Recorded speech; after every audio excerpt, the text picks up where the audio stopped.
Hi hello welcome to my channel. ಈ ಒಂದು ಕತೆ ತುಂಬ ಇಂಟ್ರೆಸ್ಟಿಂಗ್ ಆಗಿದೆ, ಸ್ವಲ್ಪನೂ ಸ್ಕಿಪ್ ಮಾಡದೆ ನೋಡಿ. ಸ್ವಪ್ರಯತ್ನದಿಂದ ಸರ್ವತೋಮುಖ ಏಳಿ ಸಾಧಿಸಬಲ್ಲ ಒಬ್ಬನೇ ಒಬ್ಬ ವ್ಯಕ್ತಿ ಈ ವಿಶ್ವದಲ್ಲಿ ಖಂಡಿತವಾಗಿಯೂ ಇದ್ದಾನೆ. ಆತ ನೀನೇ. ಆಲ್ಡಸ್ ಅಕ್ಸಾಲಿ.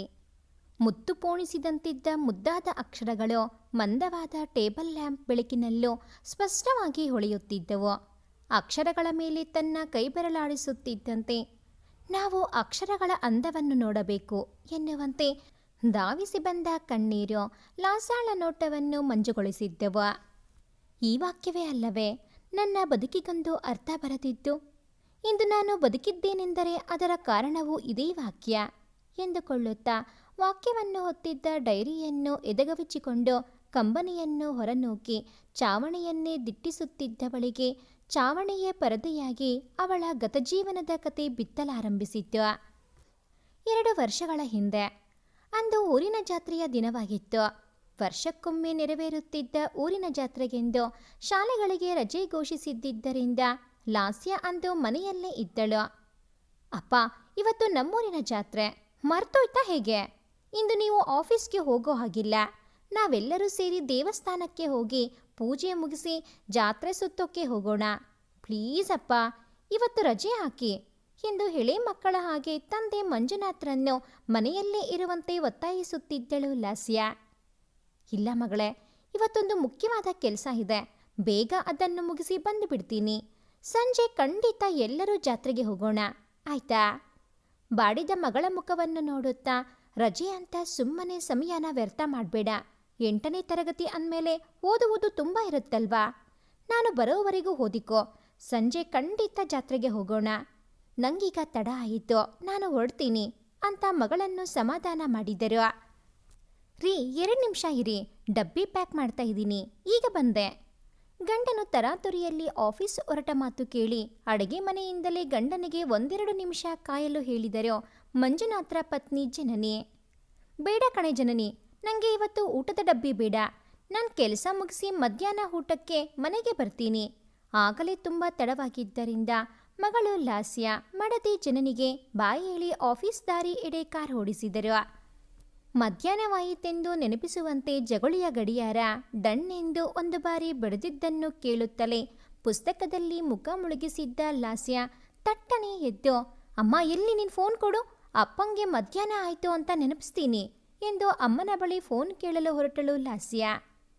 ಹಬ್ಬಬ್ಬ, ತನಗೇನಾದರೂ ಕೆಲಸ ಆಗಬೇಕು ಅಂದರೆ ನೋಡು, ಎಲ್ಲಿಲ್ಲದ ಉತ್ಸಾಹ. ಅದೇ ನಾನೇನಾದರೂ ಕೆಲಸ ಹೇಳಿದ್ರೆ ಅದು ನೆನಪೇ ಇರೋದಿಲ್ಲ ಅಲ್ವಾ ನಿಂಗೆ? ನೀನೀಗ ಅವರಿಗೆ ಫೋನ್ ಮಾಡೋದೇನೂ ಬೇಡ, ಪಾಪ ಕೆಲಸದಲ್ಲಿ ಬ್ಯುಸಿ ಇರ್ತಾರೆ, ಬರ್ತಾರೆ, ಸ್ವಲ್ಪ ತಾಳ್ಮೆ ಇರಲಿ. ಅಮ್ಮನ ಈ ಮಾತುಗಳನ್ನು ಕೇಳಿ ಬರೀ ನನಗೆ ಬಯೋದೇ ಆಯಿತು. ನಾನು ಹೊರಗಡೆ ಪೋರ್ಟಿಕೋದಲ್ಲೇ ಕುಳಿತು ಅಪ್ಪ ಬರೋವರೆಗೂ ಕಾಯ್ತೀನಿ ಎಂದು ಅಮ್ಮನ ಮೇಲೆ ಹುಸಿಮುನಿಸು ತೋರುತ್ತಾ ಹೊರ ನಡೆದಳು. ಪೋರ್ಟಿಕೋದ ಉದ್ದಗಳವನ್ನು ಅಳೆಯುವವರಂತೆ ಶತಪಥ ಓಡಾಡುತ್ತಾ ಗಳಿಗೆಗೊಂದು ಬಾರಿ ಗೇಟ್ ನೋಡುತ್ತಿದ್ದಳು. ಕಪ್ಪು ಗೇಟಿಂದ ಕಾಣುತ್ತಿದ್ದ ಬರಿದಾದ ಕಪ್ಪು ರಸ್ತೆಯನ್ನು ಕಂಡು ಸಪ್ಪೆ ಮೊರೆ ಹಾಕಿ ಮತ್ತೆ ಪೋರ್ಟಿಕೋದ ಪಥ ಸಂಚಲನ ಶುರುವಾಗುತ್ತಿತ್ತು. ಕಾದು ಕಾದು ಸಾಕಾಗಿ ಇನ್ನೇನು ಮನೆಯೊಳಗೆ ಹೊರಡಬೇಕೆನ್ನುತ್ತಿರುವಾಗಲೇ ಕಾರ್ ಸದ್ದಾಯಿತು. ತಿರುಗಿ ನೋಡಿದರೆ ಈ ಬಾರಿ ಕಪ್ಪು ಗೇಟ್ ಇಂದ ಕಾಣುತ್ತಿದ್ದ ಕಪ್ಪು ರಸ್ತೆ ಅಪ್ಪನ ಕಾರ್ ಹೊತ್ತು ನಿಂತಿತ್ತು. ಕಾರ್ ಕಂಡ ಕೂಡಲೇ ನಿಧಿ ಸಿಕ್ಕವರ ಹಾಗೆ ಅಪ್ಪ ಎನ್ನುತ್ತಾ ಜಿಂಕೆ ಮರಿಯಂತೆ ಗೇಟ್ ಬಳಿ ಓಡಿದಳು. ಅಯ್ಯೋ ಮೆಲ್ಗೆ ಕಣೆ ಲಾಸ್ಯ, ಪೋರ್ಟಿಕೋ ಕುಸಿದು ಬಿದ್ದಾತು. ಅಪ್ಪ, ನಾನು ನಿನಗೋಸ್ಕರ ಕಾಯ್ತಾ ಇದ್ರೆ ನೀನು ನನ್ನನ್ನೇ ಛೇಡಿಸ್ತೀಯಾ ಎಂದು ಅಪ್ಪನಿಗೆ ಬೆನ್ನು ಮಾಡಿ ಮುಖ ಊದಿಸಿ ನಿಂತಳು. ಓಹೋ, ಲಾಸ್ಯಾಗೆ ಕೋಪ ಬಂದಿರೋ ಹಾಗಿದೆ. ಸಂಜೆ ಜಾತ್ರೆಗೆ ಕರೆದುಕೊಂಡು ಹೋಗೋಣ ಅಂದ್ಕೊಂಡಿದ್ದೆ, ಕೋಪ ಮಾಡಿಕೊಂಡವರನ್ನ ಹೀಗೆ ಕರ್ಕೊಂಡು ಹೋಗೋದು ಬೇಡ ಬಿಡು ಎನ್ನುತ್ತಾ ಮುಂದಡೆ ಹಿಡುತ್ತಿದ್ದಂತೆ, ನನ್ನ ಮುದ್ದು ಅಪ್ಪನ ಮೇಲೆ ಯಾರಾದರೂ ಕೋಪ ಮಾಡ್ಕೋತಾರಾ? ಛೆಚೆ ಎಂದು ಪೂಸಿ ಹೊಡೆಯುತ್ತಾ ಅಪ್ಪ ಮಗಳು ಹರುಷದಿಂದ ಮನೆಯೊಳಗೆ ನಡೆದರು. ಊರ ಜಾತ್ರೆ ಎಂದರೆ ಮನೆ ಹಬ್ಬದಷ್ಟೇ ಸಂಭ್ರಮ ಅಲ್ವಾ? ಜನನಿ ಹಬ್ಬದ ಅಡಿಗೆಯನ್ನು ಸಿದ್ಧಪಡಿಸಿ ಮನೆಯವರಿಗಾಗಿ ಕಾಯುತ್ತಿದ್ದರು. ಗಮಗಮಿಸುತ್ತಿರುವ ಅಡುಗೆಯ ಪರಿಮಳಕ್ಕೆ ಎಲ್ಲರಿಗೂ ಹಸಿವು ಇನ್ನೂ ಹೆಚ್ಚಾಗಿತ್ತು. ನಗು ಹರಟೆ ಚೇಷ್ಟೆಯೊಂದಿಗೆ ಮೂವರು ರುಚಿಯಾದ ಅಡುಗೆಯನ್ನು 4 ತುತ್ತು ಹೆಚ್ಚಿಗೆಯೇ ಇಳಿಸಿದ್ದರು. ಊಟವಾದ ಬಳಿಕ ಸ್ವಲ್ಪ ಹೊತ್ತು ವಿಶ್ರಮಿಸಿ ಎಲ್ಲರೂ ಸಿದ್ಧರಾಗಿ ದೇವಸ್ಥಾನಕ್ಕೆ ತೆರಳಿದರು. ಉಟ್ಟ ಜರಿ ಸೀರೆ, ತೊಟ್ಟ ಆಭರಣ, ಮುಡಿದ ಹೂವುಗಳು, ಸುತ್ತುವರಿದ ದೀಪದ ಬೆಳಕಲ್ಲಿ ಸಾಕ್ಷಾತ್ ದೇವಿಯೇ ಬಂದು ಕುಳಿತಿರುವಂತೆ ಭಾಸವಾಗುತ್ತಿತ್ತು. ಭಕ್ತಿಪರವಶರಾದ ಭಕ್ತಾದಿಗಳು ದೇವಿಯ ಕೃಪೆಗೆ ಪಾತ್ರರಾಗಿ ತೀರ್ಥ ಪ್ರಸಾದಗಳನ್ನು ಸ್ವೀಕರಿಸಿ ದೇವಸ್ಥಾನದ ಹೊರಬಂದರು. ಕಣ್ಣು ಕುಕ್ಕುವ ಜಗಮಗಿಸುವ ಲೈಟ್ಗಳಲ್ಲಿ ದೇವಸ್ಥಾನದ ಹೊರಾಂಗಣ ಮಿಂಚುತ್ತಿತ್ತು. ಜಾತ್ರೆಗೆಂದು ಕಿಕ್ಕಿರಿದು ಬಂದ ಜನರ ಓಡಾಟ, ಮಕ್ಕಳ ಹುಡುಗಾಟ, ಹೆಂಗೆಳೆಯರ ಖರೀದಿ ಎಲ್ಲ ಜೋರಾಗಿಯೇ ನಡೆದಿತ್ತು. ಅಲ್ಲಲ್ಲಿ ಸರ್ಕಸ್, ಬಾವಿಯೊಳಗೆ ಬೈಕ್ ಓಡಿಸುವುದು, ನಾಟಕ, ಮ್ಯಾಜಿಕ್ಗಳಂತಹ ಶೋಗಳು ನಡೆಯುತ್ತಿದ್ದವು. ಮತ್ತೊಂದೆಡೆ ಬೆಂಡು, ಬತಾಸು, ಚುಡುವಗಳ ಪರಿಮಳ ಹೋಗು ಬರುವವರ ಮೂಗಿಗೆ ಬಡಿದು ಹೊಟ್ಟೆ ಚೂರೆನಿಸುತ್ತಿದ್ದವು. ತೊಟ್ಟಿಲು, ಜೋಕಾಳಿ, ಡ್ಯಾಶಿಂಗ್ ಕಾರ್ಗಳಂತಹ ಆಟಗಳೆದುರಿಗೆ ಜನರು ನಾ ಮುಂದು ತಾ ಮುಂದು ಎಂದು ಕ್ಯೂ ನಿಂತಿದ್ದರು. ಎಲ್ಲೆಡೆ ಸಂಭ್ರಮದ ವಾತಾವರಣ ಮನೆ ಮಾಡಿತ್ತು. ಲಾಸ್ಯಾಳ ಕುಟುಂಬ ಸಹ ಜಾತ್ರೆಯ ಮೂಲೆ ಮೂಲೆಗಳಲ್ಲಿ ತಮ್ಮ ಹಾಜರಿ ಹಾಕುತ್ತಾ ವಿವಿಧ ತಿಂಡಿ ತಿನಿಸುಗಳನ್ನು ಮೆಲಕುತ್ತಾ ಆಟಗಳನ್ನು ಆಡುತ್ತಾ ಜಾತ್ರೆಯ ಆನಂದವನ್ನು ಮನತುಂಬಿಕೊಳ್ಳುತ್ತಿದ್ದರು. ಬೆಳಗಿನಿಂದ ಜನಜಂಗುಳಿಯನ್ನು ಸಹಿಸಿ ಸುಸ್ತಾದವನಂತೆ ತನ್ನ ಶಿಫ್ಟ್ ಮುಗಿಸಿ ಅದಾಗಲೇ ಸೂರ್ಯ ತನ್ನ ಮನೆ ಸೇರಲು ತಯಾರಿ ನಡೆಸುತ್ತಿದ್ದ. ನಿಧಾನವಾಗಿ ಕತ್ತಲು ಆವರಿಸುತ್ತಿತ್ತು. ಲಾಸ್ಯ, ಇನ್ನು ಹೊರಡೋಣ ಮಗಳೇ, ತಡವಾಯಿತು ಎಂದು ಮಂಜುನಾಥ್ ಮನೆಯವರನ್ನು ಹೊರಡಿಸಲು ಯತ್ನಿಸಿದರು. ಅಪ್ಪ ಪ್ಲೀಸ್, ಬಾವಿಯೊಳಗೆ ಬೈಕ್ ಓಡಿಸುವುದನ್ನು ನಾನು ಯಾವತ್ತೂ ನೋಡೇ ಇಲ್ಲ, ಅದೊಂದನ್ನು ನೋಡಿಕೊಂಡು ಹೋಗೋಣ ಎಂದು ಯಾಚಿಸತೊಡಗಿದಳು. ಎಂದು ಇಷ್ಟೊಂದು ಹಠ ಮಾಡಿದ ಹುಡುಗಿಯಲ್ಲ ನಮ್ಮ ಲಾಸ್ಯ. ಹಾಗೂ ಹಠ ಮಾಡಿದಾಗ ತಿಳಿಸಿ ಹೇಳಿದರೆ ಸುಮ್ಮನಾಗುತ್ತಿದ್ದಳು. ಇಂದು ಇಷ್ಟೆಲ್ಲ ಕೇಳಿಕೊಳ್ತಾ ಇದ್ದಾಳಲ್ಲ ಎಂದು ಮನದಲ್ಲೇ ಯೋಚಿಸಿದ ಮಂಜುನಾಥರು ಆಯಿತು ಸರಿ ಎಂದು ಒಪ್ಪಿಕೊಂಡರು. ಖುಷಿಯಿಂದ ಕುಣಿಯುತ್ತಾ ತಂದೆ ತಾಯಿಯ ಕೈ ಹಿಡಿದು ಬಾಯಿಯೊಳಗೆ ಬೈಕ್ ಓಡಿಸುವ ಶೋ ನೋಡಲೆಂದು ಟಿಕೆಟ್ ತೆಗೆದುಕೊಳ್ಳಲು ಕರೆದೊಯ್ದಳು. ಸುಮಾರು ಹೊತ್ತು ಕ್ಯೂನಲ್ಲಿ ನಿಂತ ಮೇಲೆ ಅಂತೂ ಇಂತೂ ಟಿಕೆಟ್ ಸಿಕ್ಕಿತು. ಶೋ ಶುರುವಾಗುತ್ತಿದ್ದಂತೆ ಜನರ ಉತ್ಸಾಹದ ಕೂಗು ಮುಗಿಲು ಮುಟ್ಟಿತ್ತು. ಕಿವಿ ಹೊಡೆದು ಹೋಗೋ ಹಾಗೆ ಬೈಕ್ ಸೌಂಡ್ ಮಾಡುತ್ತಾ ಬೈಕ್ ಸವಾರ ಬೈಕ್ ಸ್ಟಾರ್ಟ್ ಮಾಡುತ್ತಿದ್ದಂತೆ ಜನರೆಲ್ಲ ಹುಚ್ಚೆದ್ದು ಕುಣಿಯತೊಡಗಿದ್ದರು. ಜನರ ಕೂಗಿನಿಂದ ಉತ್ತೇಜಿತನಾದ ಬೈಕ್ ಸವಾರ ಜೋರಾಗಿ ಬೈಕ್ ಓಡಿಸಲಾರಂಭಿಸಿದ. ನೆಟ್ಟಗಿರೋ ರಸ್ತೆ ಮೇಲೆಯೇ ಗಾಡಿ ಓಡಿಸೋದು ರಗಳೆ. ಅಂಥದ್ರಲ್ಲಿ ಬಾವಿಯೊಳಗೆ ಗೀರಿ ಗೀರಿ ಎಂದು ಅವನು ತಿರುಗುತ್ತಿದ್ದರೆ ಎದೆ ಡವಡವ ಎಂದು ಬಡಿದುಕೊಳ್ಳುತ್ತಿತ್ತು. ತಮಗೂ ನೋಡಬೇಕೆನ್ನುವಂತೆ ಮೈರೋಮಗಳೆಲ್ಲ ನಿಂತಿದ್ದವು. ಅದ್ಭುತವಾದ ಬೈಕ್ ಶೋ ನೋಡಿಕೊಂಡು ಲಾಸ್ಯ ತನ್ನ ಕುಟುಂಬದೊಂದಿಗೆ ಮರಳಿ ಮನೆಗೆ ಹೊರಡುವಷ್ಟರಲ್ಲಿ ಅದಾಗಲೇ ಪೂರ್ತಿ ಕತ್ತಲಾವರಿಸಿತ್ತು. ಮಂಜುನಾಥ್ ಕಾರ್ ಓಡಿಸುತ್ತಿದ್ದರೆ ಜನನಿ ಪತಿಯ ಪಕ್ಕದಲ್ಲಿ ಕೂತಿದ್ದರು. ಲಾಸ್ಯ ಹಿಂದಿನ ಸೀಟ್ನಲ್ಲಿ ಜಾತ್ರೆಯಲ್ಲಿ ಖರೀದಿಸಿದ ವಸ್ತುಗಳೊಂದಿಗೆ ಕುಳಿತಿದ್ದಳು. ಬೈಕ್ ಸವಾರಿಯ ರೋಮಾಂಚನದ ಅನುಭವವನ್ನು ಕಾರಿನಲ್ಲೂ ನೆನೆಸಿಕೊಳ್ಳುತ್ತಾ ನಗು ಖುಷಿಯ ಹರಟೆಯೊಂದಿಗೆ ಸಾಗುತ್ತಿತ್ತು ಅವರ ಪಯಣ. ಅಚಾನಕ್ಕಾಗಿ ಎದುರು ಬಂದ ದೊಡ್ಡ ಲಾರಿಯ ಕಣ್ಣು ಕುಕ್ಕುವ ಹೆಡ್ಲೈಟ್ ಬೆಳಕಿನಿಂದ ಮಂಜುನಾಥರ ಚಾಲನೆಯ ಹಿಡಿತ ತಪ್ಪಿ ಹೋಯಿತು. ನಿಯಂತ್ರಣ ಮಾಡಲು ಹೋಗಿ ರಸ್ತೆ ಪಕ್ಕದ ಡಿವೈಡರಿಗೆ ಡಿಕ್ಕಿ ಹೊಡೆದ ಕಾರು 2-3 ಪಲ್ಟಿ ಹೊಡೆದು ಸುಮಾರು ದೂರ ಎಳೆದುಕೊಂಡು ಹೋಗಿ ತಲೆಕೆಳಗಾಗಿ ಬಿದ್ದಿತು. ಕ್ಷಣ ಮಾತ್ರದಲ್ಲಿ ನಡೆಯಬಾರದ ದುರ್ಘಟನೆ ನಡೆದೇ ಹೋಗಿತ್ತು. ಕಣ್ಣು ಭಾರವಾದಂಥ ಅನುಭವ, ಮೈಕೈಯೆಲ್ಲ ಜಜ್ಜಿ ಹೋದಷ್ಟು ನೋವು.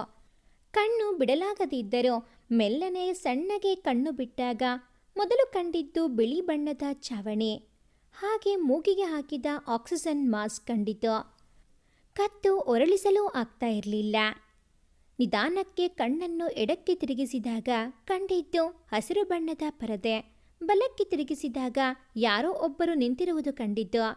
ಆಗಷ್ಟೇ ರೀಡಿಂಗ್ ತೆಗೆದುಕೊಳ್ಳಲೆಂದು ಬಂದ ಸಿಸ್ಟರ್ 1 ವಾರದ ನಂತರ ಪೇಷಂಟ್ಗೆ ಪ್ರಜ್ಞೆ ಬಂದಿದ್ದನ್ನು ಗಮನಿಸಿ ಡಾಕ್ಟರ್ನ ಕರೆತರಲೆಂದು ರೂಮಿನಿಂದ ಹೊರ ನಡೆದರು.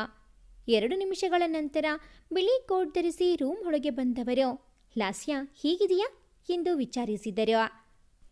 ಮೈಕೈಯೆಲ್ಲ ನೋವು, ತಲೆ ಕೂಡ ಸಿಡಿಯುತ್ತಿದೆ.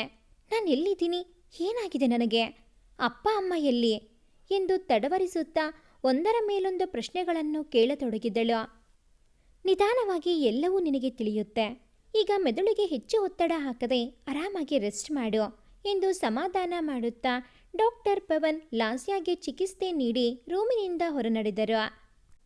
ಔಷಧಿಯು ಬಲು ಬೇಗ ಪರಿಣಾಮ ಬೀರಿ ಅವಳನ್ನು ಮತ್ತೆ ನಿದ್ರೆಗೆ ಜಾರಿಸಿತ್ತು. ಹೀಗೆ ಒಂದು ವಾರದಲ್ಲಿ ಲಾಸ್ಯ ಚಿಕಿತ್ಸೆಗೆ ಸ್ಪಂದಿಸುತ್ತಾ ಗುಣಮುಖಳಾಗುತ್ತಿದ್ದಳು. ಒಂದು ದಿನ ಡಾಕ್ಟರ್ ಚಿಕಿತ್ಸೆ ಕೊಡಲೆಂದು ಬಂದಾಗ, ಲಾಸ್ಯ, ನೀನು ತುಂಬ ಧೈರ್ಯವಂತೆ. ನೋಡು, ಎಷ್ಟು ಬೇಗ ಚೇತರಿಸಿಕೊಂಡೆ.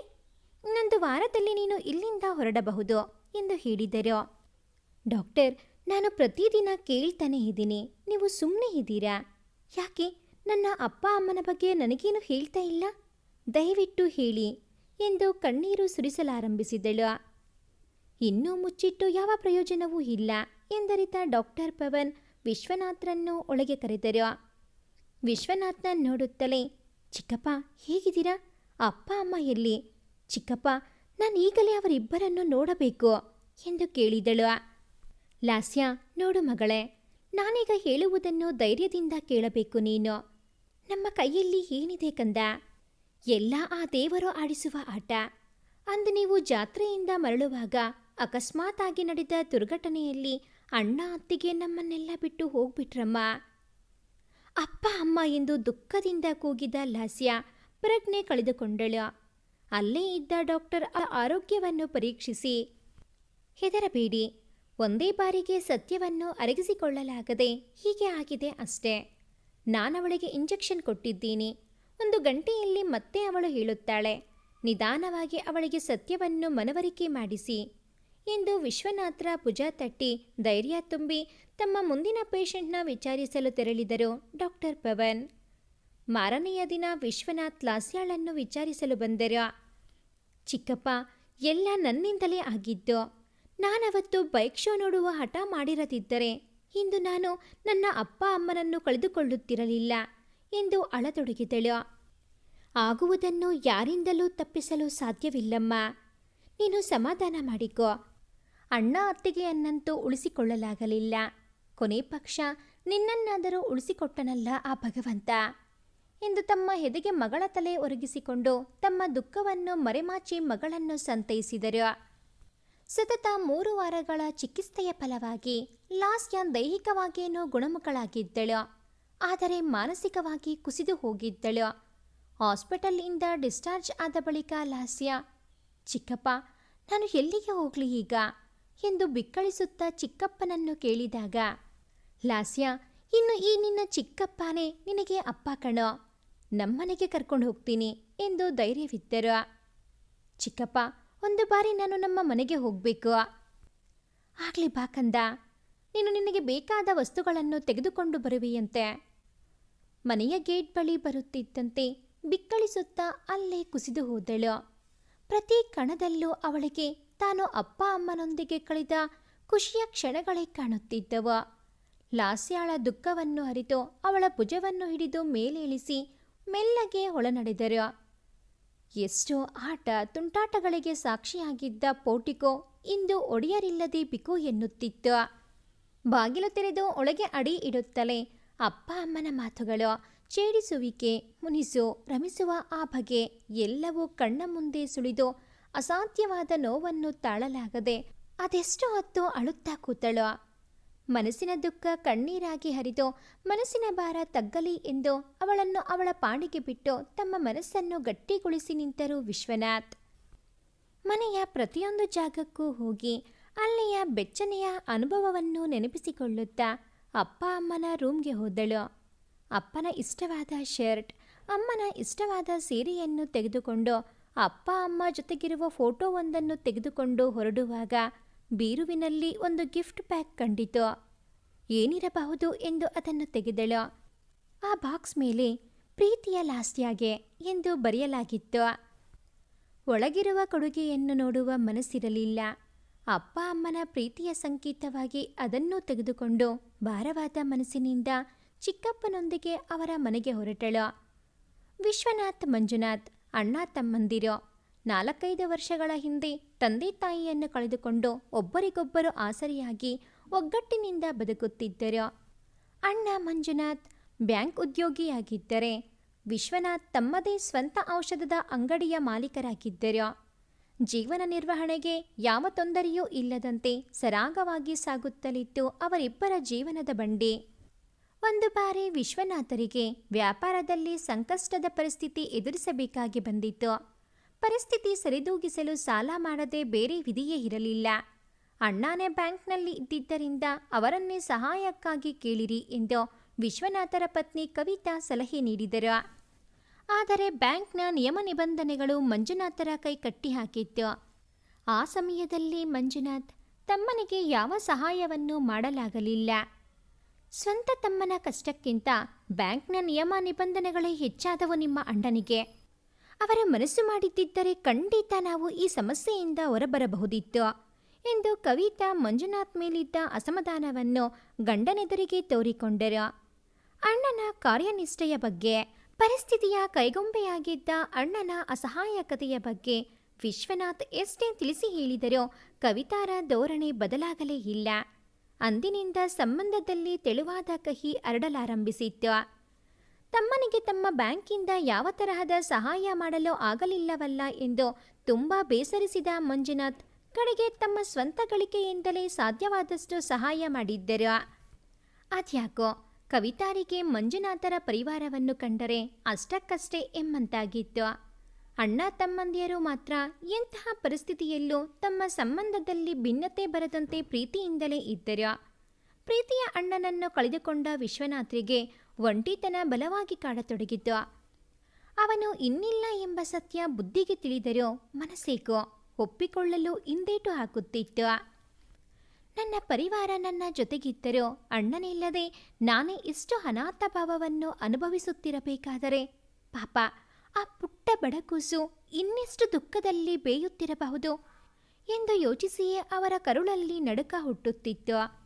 ಅಣ್ಣನು ಬಿಟ್ಟು ಹೋದ ಅತ್ಯಮೂಲ್ಯ ಆಸ್ತಿಯಾದ ಲಾಸ್ಯಾಳ ಜವಾಬ್ದಾರಿಯನ್ನು ಇನ್ನು ತಾವು ಹೊತ್ತು ಅವಳ ಭವಿಷ್ಯಕ್ಕೆ ಆಧಾರ ಸ್ತಂಭವಾಗಿ ನಿಂತು ಅವಳ ಉಜ್ವಲ ಭವಿಷ್ಯದಲ್ಲಿ ಅಣ್ಣನ ಸಂತಸವನ್ನು ಕಾಣಬೇಕು ಎಂದು ನಿರ್ಧರಿಸಿದರು ವಿಶ್ವನಾಥ್. ಆದರೆ ಅವರ ಮನದಲ್ಲಿ ಅಡಗಿದ್ದ ಒಂದೇ ಒಂದು ಸಂಶಯ ಅವರ ಪತ್ನಿ ಕವಿತಾ. ಲಾಸ್ಯ ಚಿಕ್ಕಪ್ಪನೊಂದಿಗೆ ಅವರ ಮನೆಗೆ ಬಂದಳು. ಹೊಸ್ತಿಲು ದಾಟಿ ಒಳಗಡೆ ಇಡುತ್ತಲೇ, ಬಾರಮ್ಮ ಲಾಸ್ಯ, ನೀನೊಬ್ಬಳು ಉಳಿದು ಬಿಟ್ಟೆಯಾ? ಕೊಂಕು ಮಾತಿನಿಂದ ಬರಮಾಡಿಕೊಂಡ ಕವಿತಾರನ್ನು ತರಾಟೆಗೆ ತೆಗೆದುಕೊಂಡ ವಿಶ್ವನಾಥ್, ಕವಿತಾ ಏನ್ ಮಾತಾಡುತ್ತಾ ಇದೆಯೇ? ಇವಳಾದರೂ ಉಳಿದಳಲ್ಲ ಎಂದು ಸಮಾಧಾನ ಪಡುವುದು ಬಿಟ್ಟು ಗಾಯದ ಮೇಲೆ ಬರೆ ಹಾಕುವಂತೆ ನಿನ್ನ ಹದಮ ಬುದ್ಧಿಯಿಂದ ಈ ಮುಗ್ಧ ಮನಸ್ಸಿಗೆ ಇನ್ನಷ್ಟು ನೋವು ಕೊಡುತ್ತಿದ್ದೀಯಾ? ಪತಿಯ ತೀಕ್ಷ್ಣ ಪ್ರತಿಕ್ರಿಯೆಯನ್ನು ನಿರೀಕ್ಷಿಸಿ ಇರದ ಕವಿತಾ, ಅಯ್ಯೋ ಇದ್ದಿದ್ದನ್ನು ಇರೋ ಹಾಗೆ ಹೇಳಿದ್ರೆ ಎದ್ದು ಬಂದು ಎದೆಗೆ ಒದ್ದರಂತೆ, ಏನಾದರೂ ಮಾಡ್ಕೊಳ್ಳಿ ಎಂದು ರೂಮಿನೊಳಗೆ ನಡೆದರು. ದುಃಖದ ಮಡುವಿನಲ್ಲಿ ನಲಗುತ್ತಿದ್ದ ಮುದ್ದು ಲಾಸ್ಯಾಳನ್ನು ಉದ್ದೇಶಿಸಿ, ಲಾಸ್ಯ ಬೇಜಾರು ಮಾಡ್ಕೋಬೇಡಮ್ಮ, ನಿಮ್ಮ ಚಿಕ್ಕಮ್ಮನ ಗುಣ ನಿಮಗೆ ಗೊತ್ತಲ್ವಾ? ಅವಳ ಪರವಾಗಿ ನಾನು ಕ್ಷಮೆ ಕೇಳ್ತೀನಿ. ಬಾ, ಇಂದಿನಿಂದ ನೀನು ನಿನ್ನ ತಂಗಿ ಕಶ್ವೀಳೊಂದಿಗೆ ಅವಳ ಕೋಣೆಯಲ್ಲಿಯೇ ಇರುವೆಯಂತೆ ಎಂದು ಸಮಾಧಾನ ಪಡಿಸಿದರು. ಅಕ್ಕ, ನನಗೂ ಒಬ್ಬಳೇ ಇದ್ದು ಬೋರ್ ಆಗ್ತಾ ಇತ್ತು. ಇವತ್ತಿನಿಂದ ನೀನು ನನ್ನ ಜೊತೆ ಇರ್ತೀಯಲ್ವಾ? ನಮ್ಮಿಬ್ಬರಿಗೂ ಒಳ್ಳೆ ಟೈಮ್ ಪಾಸ್ ಆಗುತ್ತೆ. ಬಾ ಅಕ್ಕ ಎಂದು ವಿಶ್ವನಾಥರ ಮಗಳು ಕಶ್ವಿ, ಲಾಸ್ಯಾಗಿಂತ 1 ವರ್ಷ ಚಿಕ್ಕವಳು, ಲಾಸ್ಯಾಳನ್ನು ಕೋಣೆಯೊಳಗೆ ಕರೆದೊಯ್ದಳು. ಅಕ್ಕನ ಬರುವಿಕೆಯ ಮುನ್ನವೇ ಕಶ್ವಿ ಕೋಣೆಯಲ್ಲಿ ಲಾಸ್ಯಾಗೆ ಬೇಕಾಗಬಹುದಾದ ಎಲ್ಲ ಸಿದ್ಧತೆಗಳನ್ನು ಮಾಡಿಟ್ಟಿಕೊಂಡಿದ್ದಳು. ಲಾಸ್ಯ ತನ್ನ ಸಾಮಾನು ಜೋಡಿಸಿಕೊಳ್ಳುತ್ತಿರುವಂತೆ ಕಶ್ವಿ ಕೂಡ ಅವಳ ನೆರವಿಗೆ ಬಂದಳು. ವಯಸ್ಸಲ್ಲಿ ಚಿಕ್ಕವಳಾದರೂ ಪ್ರಬುದ್ಧತೆ ಹೊಂದಿದ್ದ ಜಾಣೆಯಾಗಿದ್ದಳು ಕಶ್ವಿ. ತನ್ನ ಶಾಲೆಯ ಸ್ನೇಹಿತರ ಸುದ್ದಿಗಳನ್ನು ಹೇಳುತ್ತಾ ಲಾಸ್ಯಾಳ ಗಮನವನ್ನು ಬೇರೆಡೆಗೆ ಸೆಳೆಯುವ ಪ್ರಯತ್ನ ಮಾಡುತ್ತಿದ್ದಳು. ಏನೇ ಆದರೂ ಏನೇ ಹೋದರೂ ಕಾಲಚಕ್ರ ತಿರುಗುವುದನ್ನು ಬಿಡುವುದೇ. ದಿನಗಳು ಉರುಳಿದವು. ದಿನ ಕಳೆದಂತೆ ಪರಿಸ್ಥಿತಿಗಳಿಗೆ ಒಗ್ಗಿಕೊಳ್ಳಲು ಯತ್ನಿಸುತ್ತಿದ್ದಳು ಲಾಸ್ಯ. ಚಿಕ್ಕಪ್ಪ ಕಶ್ವಿ ತೋರುತ್ತಿದ್ದ ಪ್ರೀತಿ ಕಾಳಜಿಗಳು ಒಂದೆಡೆ ಗಾಯವನ್ನು ಮಾಯಿಸುವ ಕೆಲಸ ಮಾಡುತ್ತಿದ್ದರೆ, ಚಿಕ್ಕಮ್ಮನ ಚುಚ್ಚು ಮಾತುಗಳು ಗಾಯ ಒಣಗುತ್ತಿದ್ದಂತೆ ಮತ್ತೆ ಕೆದರುತ್ತಿದ್ದವು. ಕೂತಲ್ಲಿ ನಿಂತಲ್ಲಿ ತಪ್ಪುಗಳನ್ನು ಹುಡುಕಿ ಮೂದಲಿಕೆಯ ಮಾತುಗಳನ್ನಾಡುತ್ತಾ ನೊಂದ ಮನಸ್ಸಿಗೆ ಇನ್ನಷ್ಟು ನೋವು ಕೊಡುತ್ತಿದ್ದರು ಕವಿತಾ. ಪ್ರೀತಿ, ಮಮತೆ, ವಾತ್ಸಲ್ಯ, ನಗುಗಳಿಂದಲೇ ತುಂಬಿಕೊಂಡಿದ್ದ ಲಾಸ್ಯಾಳ ಬದುಕೀಗ ಕರುಣೆ, ತಾತ್ಸಾರ, ಕಹಿ ನುಡಿಗಳಿಂದ ತುಂಬಿ ಹೋಗಿದ್ದವು. ಆಟಪಾಠ ಎಲ್ಲದರಲ್ಲೂ ಮುಂದಿರುತ್ತಿದ್ದ ಲಾಸ್ಯ ಎಲ್ಲದರಲ್ಲೂ ನಿರಾಸಕ್ತಿ ಹೊಂದಲಾರಂಭಿಸಿದಳು. ಅರಳಿ ಕಂಪು ಬೀರಿ ಮನಸೂರೆಗೊಳ್ಳಬೇಕಿದ್ದ ಹೂವು ಅರಳುವ ಮುನ್ನವೇ ಚೂಟು ಹೋಗುತ್ತಿತ್ತು. ಸದಾ ಚಟುವಟಿಕೆಯಿಂದ ಲವಲವಿಕೆಯಿಂದ ಚಿನ್ನಕರುಳಿಯ ಹಾಗೆ ಓಡಾಡಿಕೊಂಡು ನಗುತ್ತಾ ನಗಿಸುತ್ತಾ ಮನೆಯ ಕಳೆಗಟ್ಟುತ್ತಿದ್ದ ಲಾಸ್ಯ ಇಂದು ತನ್ನ ಪತ್ನಿಯ ಕುಹಕ ಬುದ್ಧಿಯಿಂದ ಅನ್ಯಮನಸ್ಕಳಾಗಿ ನಗುವನ್ನೇ ಮರೆತಿರುವಂತೆ ಒತ್ತಾಯದ ಬದುಕು ಬದುಕುತ್ತಿರುವಂತೆ ಕಳೆಗುಂದಿದ್ದನ್ನು ಕಂಡು ವಿಶ್ವನಾಥರ ಕರುಳು ಕಿವುಚಿದಂತಾಯಿತು. ನನ್ನ ಪ್ರೀತಿಯ ಅಣ್ಣನ ಮುದ್ದಿನ ಕೂಸಿನ ಬಾಳನ್ನು ಇಂತಹ ಉಸಿರುಗಟ್ಟುವ ವಾತಾವರಣದಲ್ಲಿ ಮುದುಡಿ ಹೋಗಲು ಬಿಡಬಾರದು. ಲಾಸ್ಯಾಳ ಬಾಳಿಗೊಂದು ಹೊಸ ಬೆಳಕು ನೀಡಲೇಬೇಕೆಂದು ನಿರ್ಧರಿಸಿದರು ವಿಶ್ವನಾಥ್. ಮರುದಿನ ಎಂದಿನಂತೆ ಲಾಸ್ಯ ಕಶ್ವಿ ಶಾಲೆಗೆ ಹೊರಡಲು ಸಿದ್ಧರಾದರು. ಲಾಸ್ಯ, ನೀನಿಂದು ಶಾಲೆಗೆ ಹೋಗುವುದು ಬೇಡಮ್ಮ. ಕಶ್ವಿ, ನೀನು ಹೊರಡು ಮಗಳೇ. ಇಂದು ವಿಶ್ವನಾಥ್ ಕಶ್ವೀಳನ್ನು ಶಾಲೆಗೆ ಕಳುಹಿಸಿದರು. ಯಾಕೆ, ಏನಾಯ್ತು ಎಂದು ಪ್ರಶ್ನಿಸುತ್ತಿದ್ದ ಕಶ್ವಿ ಕವಿತಾರಿಗೆ ವಿಶ್ವನಾಥರ ಮೌನವೇ ಉತ್ತರವಾಗಿತ್ತು. ಕಶ್ವಿ ಶಾಲೆಗೆ ಹೊರಟ ಬಳಿಕ ಕವಿತಾ ಕೂಡ ತಮ್ಮ ಕೆಲಸ ನೆರವೇರಿಸಲು ಒಳನಡೆದಳು. ಲಾಸ್ಯ, ಒಳಗೆ ಹೋಗಿ ನಿನ್ನ ಬಟ್ಟೆ ಪ್ಯಾಕ್ ಮಾಡಿಕೊ, ಎಲ್ಲೋ ಹೋಗುವುದಿದೆ. ಮುಂದಿನ ಪ್ರಶ್ನೆಗೆ ಅವಕಾಶ ಕೊಡದೆ ಎದ್ದು ನಡೆದೇ ಬಿಟ್ಟರು. ಚಿಕ್ಕಪ್ಪನ ಮಾತಿನಂತೆ ತನ್ನ ಬಟ್ಟೆ ಪ್ಯಾಕ್ ಮಾಡಿಕೊಂಡು ಚಿಕ್ಕಪ್ಪನ ಜೊತೆ ಹೊರಟಳು. ಸುಮಾರು 2 ಗಂಟೆಯ ಬಸ್ ಪ್ರಯಾಣದ ಬಳಿಕ ಲಾಸ್ಯ ಚಿಕ್ಕಪ್ಪನ ಜೊತೆ ಹೊಸದೊಂದು ಊರಿಗೆ ಕಾಲಿಟ್ಟಿದ್ದಳು. ಬಸ್ ಸ್ಟ್ಯಾಂಡ್ ಇಂದ ಆಟೋವೊಂದರಲ್ಲಿ ಮುಂದುವರಿದ ಅವರ ಪ್ರಯಾಣ ಸುಮಾರು 20 ನಿಮಿಷಗಳ ನಂತರ ಒಂದು ದೊಡ್ಡ ಕಟ್ಟಡದೆದುರು ಕೊನೆಗೊಂಡಿತು. ಮನದಲ್ಲಿ ನೂರಾರು ಪ್ರಶ್ನೆಗಳು ಭುಗಿಲೆದ್ದಿದ್ದರೂ ಏನೊಂದನ್ನು ಪ್ರಶ್ನಿಸದೆ ಚಿಕ್ಕಪ್ಪನ ನಿರ್ಣಯಗಳಿಗೆ ತಲೆದೂಗುತ್ತಿದ್ದಳು ಲಾಸ್ಯ. ಕಟ್ಟಡದೊಳಗೆ ಹೋದವರೇ ಕಾರ್ಯಾಲಯದಲ್ಲಿದ್ದ ಮುಖ್ಯೋಪಾಧ್ಯಾಯರನ್ನು ಭೇಟಿಯಾದರು. ಅವರ ಸಂಭಾಷಣೆಯಿಂದಲೇ ಲಾಸ್ಯಾಗೆ ಚಿಕ್ಕಪ್ಪನ ನಿರ್ಣಯದ ಬಗ್ಗೆ ಗೊತ್ತಾಗಿತ್ತು. ಅವಳಿಗಿನ್ನೂ ಆ ಕಟ್ಟಡವೇ ಆಶ್ರಯಧಾಮವಾಗುವುದರಲ್ಲಿತ್ತು. ಮಾತುಕತೆ ಎಲ್ಲ ಮುಗಿಸಿ ಶಾಲೆ ಹಾಗೂ ವಸತಿಯ ವ್ಯವಸ್ಥೆಯೆಲ್ಲ ಆದ ಮೇಲೆ ಕಾರ್ಯಾಲಯದಿಂದ ಹೊರಬಂದರು. ಅಲ್ಲೇ ಇದ್ದ ಒಂದು ಬೆಂಚ್ ಮೇಲೆ ಲಾಸ್ಯಾಳನ್ನು ಕುಳಿತುಕೊಳ್ಳಲು ಹೇಳಿ ತಾವು ಪಕ್ಕದಲ್ಲೇ ಕುಳಿತರು ವಿಶ್ವನಾಥ್. ಲಾಸ್ಯ, ನಿನ್ನ ಚಿಕ್ಕಪ್ಪನನ್ನು ಕ್ಷಮಿಸಿಬಿಡಮ್ಮ. ನಮ್ಮ ಮನೆಯಲ್ಲಿ ನೀನು ಅನುಭವಿಸುತ್ತಿದ್ದ ಮಾನಸಿಕ ಹಿಂಸೆಯನ್ನು ನನ್ನಿಂದ ನೋಡಲಾಗಲಿಲ್ಲ ಕಂದ. ಕ್ಷಣ ಕ್ಷಣಕ್ಕೂ ಬೆಂದು ಬದುಕುವ ಬದಲು ನೀನಿಲ್ಲಿ ಸ್ವತಂತ್ರವಾಗಿ ಉಸಿರಾಡಲಿ ಎಂಬ ಒಂದೇ ಒಂದು ಆಶಯದಿಂದ ನಿನ್ನನ್ನು ಇಲ್ಲಿ ಸೇರಿಸಲು ನಿರ್ಧರಿಸಿದೆ. ಇದು ತುಂಬ ಒಳ್ಳೆಯ ಬೋರ್ಡಿಂಗ್ ಶಾಲೆ. ಇಲ್ಲಿ ನೀನು ನೆಮ್ಮದಿಯಾಗಿ ಓದಬಹುದು. ನಾನು ತಿಂಗಳಿಗೊಮ್ಮೆ ಬಂದು ನಿನ್ನ ಯೋಗಕ್ಷೇಮ ವಿಚಾರಿಸಿಕೊಂಡು ಹೋಗ್ತೀನಿ ಮಗಳೇ. ದುಃಖ ತುಂಬಿದ ಕಂಠದಿಂದ ಅವಳ ತಲೆ ಸವರುತ್ತಾ ತಾವು ಅವಳನ್ನು ಅಲ್ಲಿಗೆ ಕರೆತಂದ ಕಾರಣವನ್ನು ವಿವರಿಸಿದರು. ಆಗಲಿ ಚಿಕ್ಕಪ್ಪ, ನೀವು ನನ್ನ ಬಗ್ಗೆ ಏನೇ ನಿರ್ಧಾರ ತೆಗೆದುಕೊಂಡರೋ ಅದರಲ್ಲಿ ನನ್ನ ಒಳಿತನ್ನೇ ಕಂಡಿರುತ್ತೀರಾ. ಗದ್ಗದಿಸುತ್ತಾ ಚಿಕ್ಕಪ್ಪನ ಎದೆಗೆ ಹೊರಗೆ ತನ್ನ ದಯಾನೀಯ ಸ್ಥಿತಿಗೆ ಮರುಗಿದಳು. ಭಾರವಾದ ಮನಸ್ಸಿನಿಂದ ಅವಳಿಂದ ಬೀಳ್ಕೊಂಡ ವಿಶ್ವನಾಥ್ ಮನೆಯ ದಾರಿ ಹಿಡಿದರು. ಗಾಳಿಗೆ ತೂರಾಡುವ ತರಗೆಲೆಯಂತೆ ಗೊತ್ತು ಗುರಿ ಇಲ್ಲದೆ ತೂರಾಡುತ್ತಿರುವ ತನ್ನ ಜೀವನವನ್ನು ನೆನೆದು ಶೂನ್ಯ ಭಾವದಿಂದ ಚಿಕ್ಕಪ್ಪ ಹೋದ ದಾರಿಯನ್ನೇ ದಿಟ್ಟಿಸುತ್ತಿದ್ದವಳನ್ನು ಮುಖ್ಯೋಪಾಧ್ಯಾಯರ ಕರೆ ಎಚ್ಚರಿಸಿತು. ಲಾಸ್ಯ, ಇವಳು ಸಾನ್ವಿ ಅಂತ, ನಿನ್ನ ತರಗತಿಯವಳೆ. ಇವಳ ಕೋಣೆಯಲ್ಲಿಯೇ ನೀನು ಇನ್ನೂ ಉಳಿದುಕೊಳ್ಳುವುದು. ಇಂದು ಮೈ ಹುಷಾರಿಲ್ಲ ಎನ್ನುವ ಕಾರಣಕ್ಕೆ ಇಲ್ಲೇ ಉಳಿದಿದ್ದಾಳೆ. ಇವಳ ಜೊತೆ ಹೋಗುವ. ಇವಳು ನಿನಗೆ ಕೋಣೆಯನ್ನು ತೋರಿಸುವುದರ ಜೊತೆಗೆ ಇಲ್ಲಿಯ ಎಲ್ಲ ವಿಷಯಗಳನ್ನು ಹೇಳುತ್ತಾಳೆ ಎನ್ನುತ್ತಾ ಪಕ್ಕದಲ್ಲಿ ನಿಂತ ಸಾನ್ವಿಳನ್ನು ಪರಿಚಯಿಸಿದರು. ಸಾನ್ವಿ ಮಂದಸ್ಮಿತೆ. ಮೊದಲ ಭೇಟಿಯಲ್ಲೇ ಅವರಿಬ್ಬರಲ್ಲಿ ಆತ್ಮೀಯತೆ ಬೆಸೆದಿತ್ತು. ಹಾಯ್, ನಾನು ಸಾನ್ವಿ, ಒಳಗೆ ಹೋಗೋಣವಾ? ಹಾಯ್, ನಾನು ಲಾಸ್ಯ, ಹಾ ಹೋಗೋಣ ಎನ್ನುತ್ತಾ ತನ್ನ ಒಂದು ಬ್ಯಾಗ್ ಕೈಯಲ್ಲೇ ಎತ್ತಿಕೊಂಡು ಮತ್ತೊಂದನ್ನು ಹೆಗಲೇರಿಸಿ ಸಾನ್ವಿಯಳೊಂದಿಗೆ ಹೊರಟಳು. ಸಾಗುವ ದಾರಿಯಲ್ಲಿ ಇಬ್ಬರು ಪರಸ್ಪರ ಪರಿಚಯ ಮಾಡಿಕೊಂಡರು. ಲಾಸ್ಯಾಳ ಹಿನ್ನೆಲೆ ಕೇಳಿ ಸಾನ್ವಿಳು ದುಃಖಿತಳಾಗಿದ್ದಳು. ಕೋಣೆಗೆ ಹೋಗುವ ದಾರಿಯಲ್ಲಿ ಸಿಕ್ಕ ಡೈನಿಂಗ್ ಹಾಲ್, ಲೈಬ್ರರಿಯನ್ನು ತೋರಿಸಿ ಮುನ್ನಡೆದಳು ಸಾನ್ವಿ. ಕಟ್ಟಡದ ಸುತ್ತೆಲ್ಲ ಕಣ್ಣು ಹಾಯಿಸುತ್ತಾ, ಚಿಕ್ಕಪ್ಪನ ಮಾತು ನಿಜ, ಎಲ್ಲ ವ್ಯವಸ್ಥೆಗಳನ್ನು ತನ್ನ ಹೊಡಿಲಲ್ಲಿ ಇರಿಸಿಕೊಂಡ ಸುಸಜ್ಜಿತವಾದ ಬೋರ್ಡಿಂಗ್ ಶಾಲೆ ಎನಿಸುತ್ತೆ ಎಂದುಕೊಳ್ಳುತ್ತಾ CCTV ಕಣ್ಣಾವಳಿನಲ್ಲಿದ್ದ ಉದ್ದುದ್ದ ಕಾರಿಡಾರ್ನಲ್ಲಿ ಸಾನ್ವಿಳೊಂದಿಗೆ ಹೆಜ್ಜೆ ಹಾಕಿದಳು ಲಾಸ್ಯ. ಲಾಸ್ಯ, ಇದೇ ನಮ್ಮ ಕೋಣೆ. ಇಂದಿನಿಂದ ಇಲ್ಲಿಯೇ ನಿನ್ನ ವಾಸ ಎಂದು ಕೋಣೆಯೊಳಗೆ ಕರೆದೊಯ್ದಳು. 6 ಬಂಕರ್ ಬೆಡ್ಗಳಿದ್ದ ಕೋಣೆಯದು. ಕೋಣೆಯ ವಿರುದ್ಧ ಗೋಡೆಗಳಿಗೆ ಅಂಟಿಕೊಂಡಂತೆ ಮೂರು ಆ ಕಡೆ, ಮೂರು ಈ ಕಡೆ, ಮಧ್ಯದಲ್ಲಿ ಓಡಾಡಲು ಜಾಗ. ಒಟ್ಟು 12 ವಿದ್ಯಾರ್ಥಿನಿಯರ ವಾಸ. ಪ್ರತಿಯೊಬ್ಬರಿಗೂ ಒಂದು ಸ್ಟಡಿ ಟೇಬಲ್ ಒಳಗೊಂಡ ಕಬೋರ್ಡ್ ನೀಡಲಾಗಿತ್ತು. ಲಾಸ್ಯಾಗೆ ಸಿಕ್ಕಿದ್ದು ಮಧ್ಯದ ಸಾಲಿನ ಕೆಳಗಿನ ಬೆಡ್. ಅವಳ ಪಕ್ಕದ ಬೆಡ್ ಸಾನ್ವಿಯದಾಗಿತ್ತು. ನನಗೆ ಸ್ವಲ್ಪ ಜ್ವರವಿದ್ದ ಕಾರಣ ನಾನಿವತ್ತು ಶಾಲೆಗೆ ಹೋಗಿಲ್ಲ. ನೀನು ಇಲ್ಲಿ ನಿನ್ನ ಸಾಮಾನುಗಳನ್ನು ಜೋಡಿಸಿಕೋ, ನಾನು ಇಲ್ಲೇ ಮಲಗಿರುತ್ತೇನೆ. ಏನಾದರೂ ಬೇಕಾದರೆ ಎಬ್ಬಿಸು, ಸಂಕೋಚ ಬೇಡ ಎಂದು ಹೇಳಿ ತನ್ನ ಬೆಡ್ ಮೇಲೆ ವಿಶ್ರಮಿಸಿದಳು ಲಾಸ್ಯ. ಆಯ್ತು ಎಂದು ತಲೆಯಾಡಿಸಿ ತನ್ನ ಬೆಡ್ ಮೇಲೆ ಕೂತು ತನ್ನ ಜೀವನದಲ್ಲಿ ಬಂದ ಅನಿರೀಕ್ಷಿತವಾದ ಭಯಾನಕ ತಿರುವಿನ ಬಗ್ಗೆ ಯೋಚಿಸತೊಡಗಿದಳು. ದೇವರಿಗೆ ಅದೆಷ್ಟು ಕಠಿಣ ಹೃದಯ! ಇಷ್ಟು ಚಿಕ್ಕ ವಯಸ್ಸಿನಲ್ಲಿ ನನ್ನನ್ನು ಅನಾಥಳನ್ನಾಗಿ ಮಾಡಿಬಿಟ್ಟನಲ್ಲ. ಚಿಕ್ಕಮ್ಮನ ಕಹಿ ನುಡಿಗಳು ಮನಸ್ಸನ್ನು ಹಿಂಡುತ್ತಿದ್ದರೂ ಚಿಕ್ಕಪ್ಪ ಮತ್ತು ಸಾನ್ವಿ ತೋರುತ್ತಿದ್ದ ಪ್ರೀತಿಯಿಂದ ಮನಸ್ಸಿಗೆ ಸ್ವಲ್ಪ ಹಿತವಿತ್ತು. ಆದರೆ ಇಲ್ಲಿ ಯಾರೊಬ್ಬರೂ ಪರಿಚಿತರಲ್ಲ. ಹೇಗೆ ಬಾಳುವುದು ಇಲ್ಲಿ ಎಂದು ಬಾವುಗಳಾದ ಲಾಸ್ಯಾಗೆ ಅಪ್ಪ ಅಮ್ಮನ ನೆನಪು ಅತೀವವಾಗಿ ಕಾಡತೊಡಗಿತು. ಆಗ ನೆನಪಾಗಿದ್ದೇ ಅವಳ ಮನೆಯಿಂದ ತಂದ ಅಪ್ಪ ಅಮ್ಮನ ನೆನಪಿನ ಕುರುಹುಗಳು. ಕೂಡಲೇ ಬ್ಯಾಗಿಂದ ಅಪ್ಪನ ಶರ್ಟ್, ಅಮ್ಮನ ಸೀರೆಯನ್ನು ಹೊರತೆಗೆದು ಎದೆಗವಿಚಿಕೊಂಡವಳ ಕಣ್ಣೀರ ಕಟ್ಟೆ ಒಡೆದಿತ್ತು. ಅತ್ತು ಸಮಾಧಾನವಾದಾಗ ಮನೆಯಿಂದ ತಂದ ಗಿಫ್ಟ್ ಬ್ಯಾಗ್ ಕಣ್ಣಿಗೆ ಬಿದ್ದಿತು. ಇಷ್ಟು ದಿನವಾದರೂ ಅದನ್ನು ತೆಗೆದು ನೋಡಬೇಕೆನ್ನುವ ಆಸೆಯೇ ಹುಟ್ಟಿರಲಿಲ್ಲ. ಇಂದು ಅದನ್ನು ತೆಗೆದು ನೋಡಬೇಕು ಎಂದು ಅದನ್ನು ತೆಗೆದು ನೋಡಿದಳು. ಅದೊಂದು ಸುಂದರ ಡೈರಿಯಾಗಿತ್ತು. ಡೈರಿ ತೆಗೆದು ನೋಡಿದಾಗ, ಪ್ರೀತಿಯ ಲಾಸ್ಯ, ನೀನು ಆಸೆ ಪಟ್ಟಂತೆ ಈ ಬಾರಿಯ ಈ ಸುಂದರ ಡೈರಿಯನ್ನು ನಿನಗೆ ಕಾಣಿಕೆಯಾಗಿ ಕೊಡುತ್ತಿರಬೇಕಂದ. ನೋಡು ಮಗಳೇ, ಅನಿರೀಕ್ಷಿತವಾಗಿ ಬಡಿದಪ್ಪಳಿಸುವ ನೋವು ನಲಿವುಗಳು, ಕಷ್ಟ ಸುಖಗಳು, ಸೋಲು ಗೆಲುವುಗಳ ಸಮ್ಮಿಲನವೇ ಜೀವನ.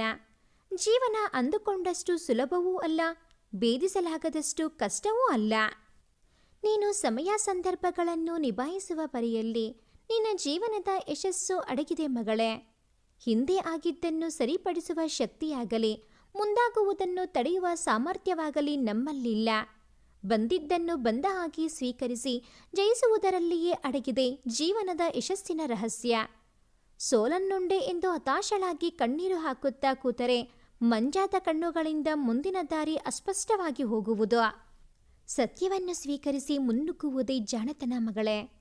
ಅದ್ಯಾಕೋ ಇವಿಷ್ಟನ್ನು ಹೇಳಬೇಕೆನ್ನಿಸಿತು. ಹಾಗಾಗಿ ಪದಗಳ ರೂಪದಲ್ಲಿ ತಿಳಿಸಿದೆ. ಸ್ವಪ್ರಯತ್ನದಿಂದ ಸರ್ವತೋಮುಖ ಏಳಿ ಸಾಧಿಸಬಲ್ಲ ಒಬ್ಬನೇ ಒಬ್ಬ ವ್ಯಕ್ತಿ ಈ ವಿಶ್ವದಲ್ಲಿ ಖಂಡಿತವಾಗಿಯೂ ಇದ್ದಾನೆ. ಆತ ನೀನೇ. ಆಲ್ಡಸ್ ಅಕ್ಸಾಲಿ. ಈ ಸ್ಫೂರ್ತಿದಾಯಕ ವಾಕ್ಯವನ್ನು ಪಾಲಿಸಿ ಜೀವನದಲ್ಲಿ ಕಂಡ ಕನಸೆಲ್ಲ ನನಸಾಗಲಿ ಎಂಬ ಆಶೀರ್ವಾದದೊಂದಿಗೆ ಅಪ್ಪನ ಮುದ್ದಾದ ಕೈಬರಹದಿಂದ ಹೊರಹೊಮ್ಮಿದ ಹಿತನುಡಿಗಳು ಅಪ್ಪ ಪಕ್ಕದಲ್ಲೇ ಇದ್ದು ಹೇಳಿದಷ್ಟು ಹಿತವೆನಿಸಿದವು. ಮನದಾಳಕ್ಕೆ ಇಳಿದ ಪ್ರತಿ ನುಡಿಗಳು ಬಿದ್ದ ನೆಲದ ಆಸರೆಯಾಗಿಯೇ ಎದ್ದು ಪುಟಿಯಬೇಕು ಎಂಬುವುದನ್ನು ಒತ್ತಿ ಒತ್ತಿ ಹೇಳುತ್ತಿದ್ದವು. ಹೌದು, ನಾನು ಹೀಗೆ ಅಳುತ್ತಾ ಕೂತರೆ ನನ್ನ ತಂದೆ ತಾಯಿ ನನ್ನ ಮೇಲಿಟ್ಟಿರುವ ಆಸೆ ಕನಸುಗಳೆಲ್ಲ ಹೊಡೆದು ನುಚ್ಚು ನೂರಾಗುತ್ತವೆ. ಹಾಗಿದ್ದನ್ನು ಸ್ವೀಕರಿಸಿ ಮುಂದಾಗಬೇಕಿರುವುದತ್ತ ಗಮನ ಹರಿಸಬೇಕು.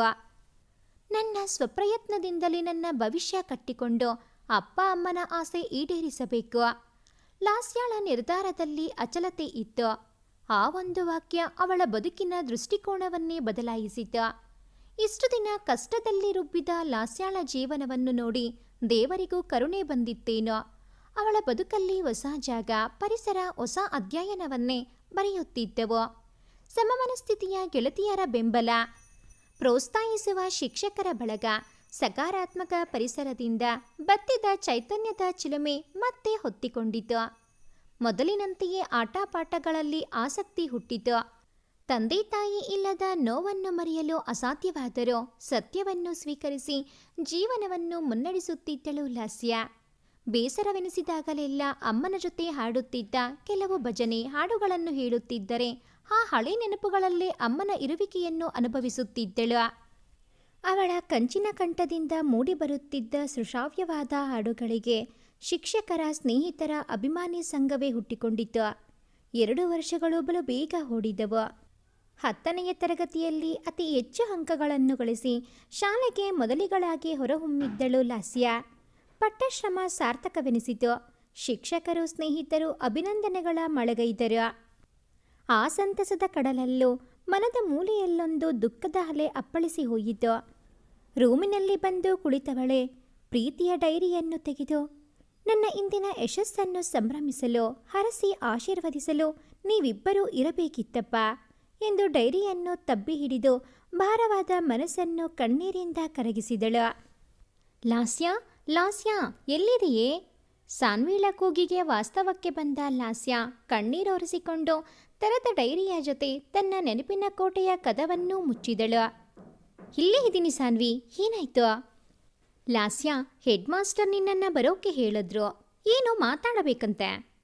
ಹೌದಾ, ಸರಿ, ಹೋಗಿ ಬರ್ತೀನಿ. ಕಾರ್ಯಾಲಯದೆಡೆ ಹೆಜ್ಜೆ ಹಾಕಿದಳು Lasya. May I come in sir? ಬಾಗಿಲಲ್ಲೇ ನಿಂತು ಹೊಳಬರಲು ಅನುಮತಿ ಕೋರಿದಳು. ಕೆಲಸದಲ್ಲಿ ನಿರತರಾಗಿದ್ದ ಮುಖ್ಯೋಪಾಧ್ಯಾಯರು ಎಸ್ ಗೆಟ್ ಇನ್ ಎಂದು ಅನುಮತಿ ಕೊಟ್ಟರು.